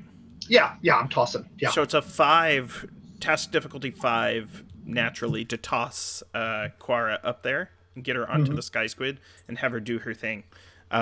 So walk down the path of how much you're deducting from that. So muscles of iron, I assume, reduces it by 1, so now it's a 4. Your And then effort the free enhancer, yep, free effort, reduces it to a 3. Are you spending any points? I am. Danger is afoot. Grant, I think I remember a rule, and maybe I'm right, and Jim, you can back me up. It's in the same turn I'm spinning from my might pool twice because I'm using muscles of iron, and then I also want to spend an effort. I'm okay with that. Yeah, Okay. you're not trying to use like 2 effort. It's like 2 different things you're trying to do. Okay, You couldn't okay. apply 2 effort, but you can use an ability and use effort. Yeah. Okay. And you get your edge counts against both of those as well, right? Nice. Good. So you So, and to explain to the audience too, as well as this, when they spend those points from these pools are also their hit points. Yeah. So if they spend a bunch of points from their pools, there's a good chance they get knocked out because they've spent all this energy. It's kind of like a boxer. With that said, they can also recharge, etc. You're kind of putting how much you want to win on the line. However, there's several layers before you get knocked out. There's essentially 4 different pools before they're down. Mm-hmm. So everyone's still right. fine. So that reduces it by 3, so it's now 2 for me. Because I want to make sure this happens. Okay, so you need to roll a 6 or higher. I got a 12. Nice. Succeed. Nice. You toss Quara up. Quara soars through the air. The cloud kraken. You see its large, bulbous eyes, which seem to be trying to turn inwards because it knows something's in its mouth and causing a bunch of problems. You land on top of it, on its body. There is a lower body, then it kind of goes up into its, cranial dome. And what do you do now that you're up there? As I kind of flew up there, she's gonna go into a frenzy. But the way that frenzy works for her is that, have you guys seen the movie Split? If not, not sorry, spoilers. Mute your earballs. No, if there's a thing, I won't say what, that turns into a beast. If you know, you know. And her muscles kind of like get a little bit bigger, and her teeth just kind of like get a little bit sharper and longer. Sweet. And so she takes out her 2 short swords, and as she's flying up and she lands, you said on his back, or is that? Yeah, you're on its lower body. It doesn't really hit Lower your body. back, but yeah. Okay, cool. As she lands on its lower body, she's just gonna like kind of hold herself with her short swords, stab it in the back, if possible. Yeah. And yeah. And No, finish what you're saying. And try to make her way to his eyeballs. So she's kind of like. Oh, okay. So go ahead and roll a d20. Sure. And you can spend. Let me know what your special abilities do, or if you've reduced the difficulty by any. Because it's going to be a task difficulty 5 to hurt this thing. Okay. Well, I have frenzy, but that's an intellect point. You wish while in combat, you can enter a state of frenzy while in this state. You can't use points from your intellect pool, but you gain +1 to your might edge and your speed edge. Ooh, so that means when you're spending from your pools, kind of like how they've been spending 2 or 3 points, you're only going to spend 1 point to do extra damage. And you can also spend effort to do extra points of damage when you stab things. So yes, I would like to do that. All right, so go ahead and roll a d20, and if you subtract 1 point from your pool. I should be using real dice. My dice wouldn't betray me like roll 20. Oh, are you going to use an experience point to re-roll that too? Yes. Do you have your real dice? You can roll them if you'd like. I do. Okay, BBs, I was just talking so well about you. Please don't let me down. 14? 14 is going to be enough to hit because you spent your extra points. So yes, you stab, and when you hit, are you spending another point to do extra damage? If I can, yes. Yeah, I will let you for this. So what happens is you end up doing 7 points of damage. So this thing calls out as you stab through its back. These swords in Caspia on the inside of the Kraken can see light from the sky starting to come through as these sharp, bright silverly blades that look. They just flash as they pierce through this monstrous creature and stab its lungs, and it's starting to deflate and go down to the earth below. So it's hurling out of the sky about 50 or 60 feet. It's tumbling quick, and it's coming down. Caspia, I need you to make quickly just like a might defense roll. So Sure. Roll a d20 to make sure you don't get kicked off. I got 14. I actually meant Quara, not Caspia. Sorry. Oh, okay. You're in its mouth. You're not going to get spat out. That's what I thought. 9? 9 is not good enough. You can use an Damn XP to it. reroll, or you can take the 9. I don't know if I have enough. Okay, so here's what happens. So what happens as it's falling out of the sky, it starts to do a barrel roll, and you actually fall, dropping your swords as well, and you hit the earth, taking 4 points of damage. Here's how that happens. You lose 4 points from your might pool. So it just, that's where the damage comes out of. As you tumble and you hit the ground, and you are covered with abrasions and contusions. So you are bruised and scratched. What does Akeem do while all this goes down? Ain't no thing. Akeem has been just kind of watching, analyzing this. And I think Akeem, as it starts to fall, will go ahead. Akeem also has 2 weapons, but will concentrate on the ranged one, which is a razor chain whip with an eagle's claw at the end. And just kind of unrolls it and goes ahead and whips towards like a nearby tentacle to kind of drag it closer to them. Okay. For more accessible murder. Is this an initiative task? No. So initiative this? simply this is going to be a might task. So okay, that's fine. It's then. essentially attack with your weapons. If you're trained, it's a little easier.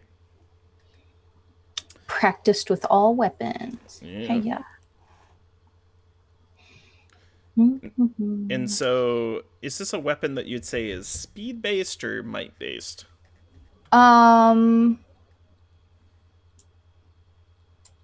Ooh, I don't know. It's a chain whip, so it'd do slashing damage. Okay. Or it's a razor chain whip. So I'd say but the point is to drag it closer to me than to do damage. Like anchor so and do that's that. up to you. Okay, so I'll let you choose between might or speed based on. I'll choose speed since that seems like dexterity stuff, and this seems like a dexterity thing. All right. So, are you spending any effort to reduce the difficulty?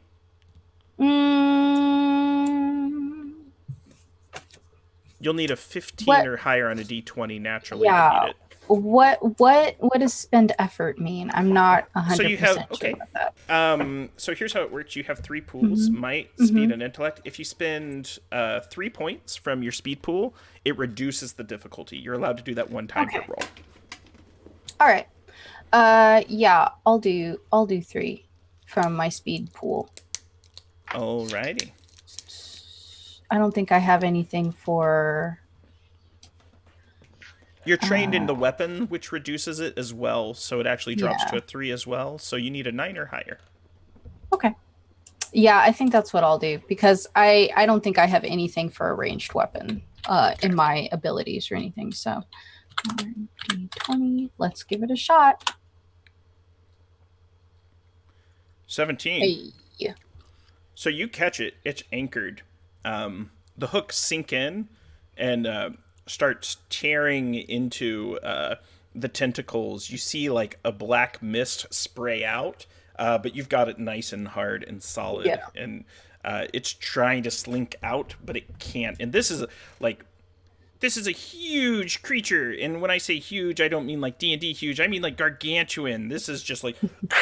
and you're dragging the thing. Yeah. Yeah, Akeem's just hanging out with its kraken kite. If it tries to take back off to the sky, it's not going to be able to get away from you guys because you've got it anchored now. Yeah. And with that, Caspia, you're in the mouth, prepared to hug. It's trying to spit you out, but it can't. What do you do? Well, it's trying to use tongue, and it seems I don't think I have mine. I mean, mine's forked and pretty long, but I don't think that's super compatible. So I'm just gonna go straight to the heart of the matter. Oh no! I'm gonna give it a nice big hug. All right. I love it so much. So that's gonna be a might task. Okay. And I'm an athlete, good at carrying, climbing, jumping, smashing, and stuff. And it's sad. Yep. It's reduced to a 2 to essentially stop its heart. Oh no, I got an 11. Describe how you kill this thing as you take hold of its heart. I'm just like, don't worry, Sky Squid, we're gonna be best friends forever. And I wrap my arms around its beating heart first, and then the tail comes in, and it coils around a couple of times, and I'm just so happy to have made a new friend. I don't realize how much my tail is constricting because my lower half's a python, so it's just, and then I realize that it's not beating anymore. And then I'm like, oh. It erupts in like a static storm too. Just lightning bolts shoot out of its cerebral cavity. You know, its eyes go dark and its lungs deflate completely. And you have taken out this cloud kraken, which is now no more. The skeleton porters would clap if they had the senses to do so, but they do not. And with that, we end our first session of our 4-part series of The Land Between Two Rivers, Rendezvous, and Romance. I'm sorry. No, go ahead. I was going to ask real quick, is it possible to harvest some ciphers from the body of the sky squid? Because other vigorous might be like that scene in Pacific Rim where he's guts deep trying to find magical organs. That's literally what's going to happen at the beginning of next I'm gonna slither out of the mouth all sad. It's too hard again. Get its bile. So yeah, I'm going to turn the time back over to Jim now, but I hope you enjoyed our first of 4 Land Between Two Cyphers. Excellent. Thank you very much, Grant. It's a treat to be able to play in the setting and to see someone else's vision for it. And love Cypher System, so thank you very much. Let's go through everybody. How's everybody doing? Anything that you guys are up to, or that you want to give a shout out to? Josh, how's it going, man? It's going pretty good. I'm drawing my rock guy right now. There you go. As far as shoutouts go, just the cool shirt. Like, this is sponsored by. Okay, help me out here, TK. This is sponsored by Rain, RAIN. Oh, no. So the Mistwalkers designed that shirt and sold it on Teespring to benefit Rain. Mm-hmm. So yeah, they were a limited edition shirt. So if you got them, you got them. If you didn't, hey, okay. Well, then I'm gonna jealously hoard this. Yeah. Same. But support Rain anyway. Yeah, and also you supported Rain, which was great. Mm-hmm. Mm-hmm.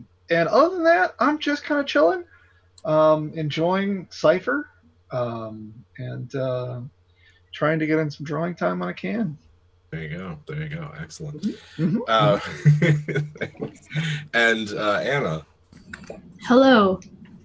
I am digging Cypher System so far. It'll get me a little bit to get the rhythm of the rules and like stuff, but it's not as super complicated. Well, D&D isn't complicated, maybe because I've been playing for a long time. But anyway, I really like it. It's really fun, and I love Caspia so much. And I've really, in the future, if possible, if Caspia and Ellie could meet, they will be like the ultimate best friends. Oh yeah. Can we make that happen? Maybe like that has to happen now. Little treat here and there for Christmas or whatever you celebrate. Dude, that'd be awesome. So freaking cool. Caspiali's ship begins. The Battle of the Huggernauts. Oh my god. I want that to happen even more now. Thanks, Jim. Here we go. But I'm on the internet. Yeah. I'm on the internet places. Cyborg Pizza on Twitch and NFP Photo everywhere else. So lurk away, have fun, and support good people, and make good choices, eat your vegetables, and stuff. All that good stuff. Yes. Excellent. Thank you, Anna. And TK, how's it going? Only called on me because you knew I was doing something. I have the same order for y'all for years here, so it's You're a on. liar. Whatever. It's me. It's TK. I write spooky stories on the internet. And if you like spooky stories, then you can read them at tkjwrites.com. Or you can follow me on Twitter. TK joins the fray. Right now, I've been yelling at a lot of people for not being nice to marginalized people in the TTRPG community. If that's something that you don't care about, I don't want to hear it. You can unfollow me on Twitter. Who do I need to punch? Genuinely don't care. Punch everybody. Be nice to each other. Also, Artifacts of the Guild is out. You should buy it. Or don't. I'm not your dad, but do, please, because I'm hungry and I need food. Thank you. That's it. Buy my books. Send links. Oh, yeah, I should do that. I'm Yeah. not gonna. What's this? Sounds like a new. I don't know anything about Artifacts of the Guild. I want to know the thing. What is it? Oh, I'm sorry. It's a collaboration between 58 creators. And so there's over 260 magic items that go from common to artifact level. Some nice god killer items in there. And I was part of the editing team. And it's my first published project that went on the DM's Guild. And I'm very excited. It's on the DM's Guild. Yes, it is. Oh, that's And nice. I will look it up. Give me a sec. Yeah. Link it up. Awesome. And then Lindy, how's it going? Doing spiffy. I'm enjoying Caspia, my poor, sad, little confused Yuanti who was raised by turtle bunnies and wants to hug everyone, but doesn't realize her own strength. She's just, one day she'll find some friends that she can hug and they don't get murderized. So yeah, I think Ellie would be one of those. So that'd be awesome. But yeah, that was super fun. I can't wait to play more Snake Lady. Until then, you can find me online, Laugh Love Lindy. I'm on Twitch, Twitter, and YouTube as Laugh Love Lindy, and I'm addicted to tabletop role-playing games. So check it out because I play in DM a bunch. We have a new one on my channel. We're gonna be doing episode 3 of Mondays in Exandria, the Tal'Dorei, very heavily inspired from Waterdeep Dragon Heist game, but it's super fun, and I have a magnificent beard and mustache. Yes, that's true. It's just really great. You know? That's true. Very true. Excellent. Excellent. And Grant, thank you very much for running, sir. Looking forward to this romantic rendezvous in the Salt Palace. How's it going? It's all about the smooches, Jim. So my name's Grant. I'm an independent content creator for tabletop role-playing games. I'm going to drop some links on the chat. I was a contributor on the Total Party Kill Bestiary, where I designed a monster group. I was also a contributor on the TPK Handbook Volume 2, where I designed a deadly encounter. These products are pretty cool because it doesn't just give you lore, it also gives you strategies on how to run the monsters, adventure hooks on how to seed them into campaigns. They're great products. I really like 2C Gaming. I was a contributor on the DM's Guild title, Villains and Layers 2, where I designed Babar Blush Blossom, the skeleton swordsman, who's really just a sad boy and who wants friends, and you end up delivering a letter for him to his dead wife. Also, if you were interested in that cloud kraken we had in today's adventure, it's actually a Titan from the game Reach of Titan, which I was a contributor and designer on. Check out the Kickstarter. The game should be available for pre-order either soon or now. And I have a lot of projects coming down the pipeline. If you enjoy Cypher System and you want to learn more about it, Marcy Vellin runs an amazing Cipher campaign on Little Red Dot's channel, formerly on Monty Cook Games' official channel. The Owl of Lycia, which is a setting of her own design that is very interesting, and she's one of the world's greatest game masters, and everyone should check out her show. Awesome. Excellent. And really appreciate you guys hanging out with us and enjoying your evening, hopefully. And we will see y'all next week as we, I don't know, do some cool shit. Have a good time doing it. Y'all have a great weekend. And don't forget to check out the Lost Girls finale on Sunday. Yeah. Like 3 Eastern, something like that. Anyway. 3 to 6 Eastern. And otherwise, we'll see you then. Have a great weekend.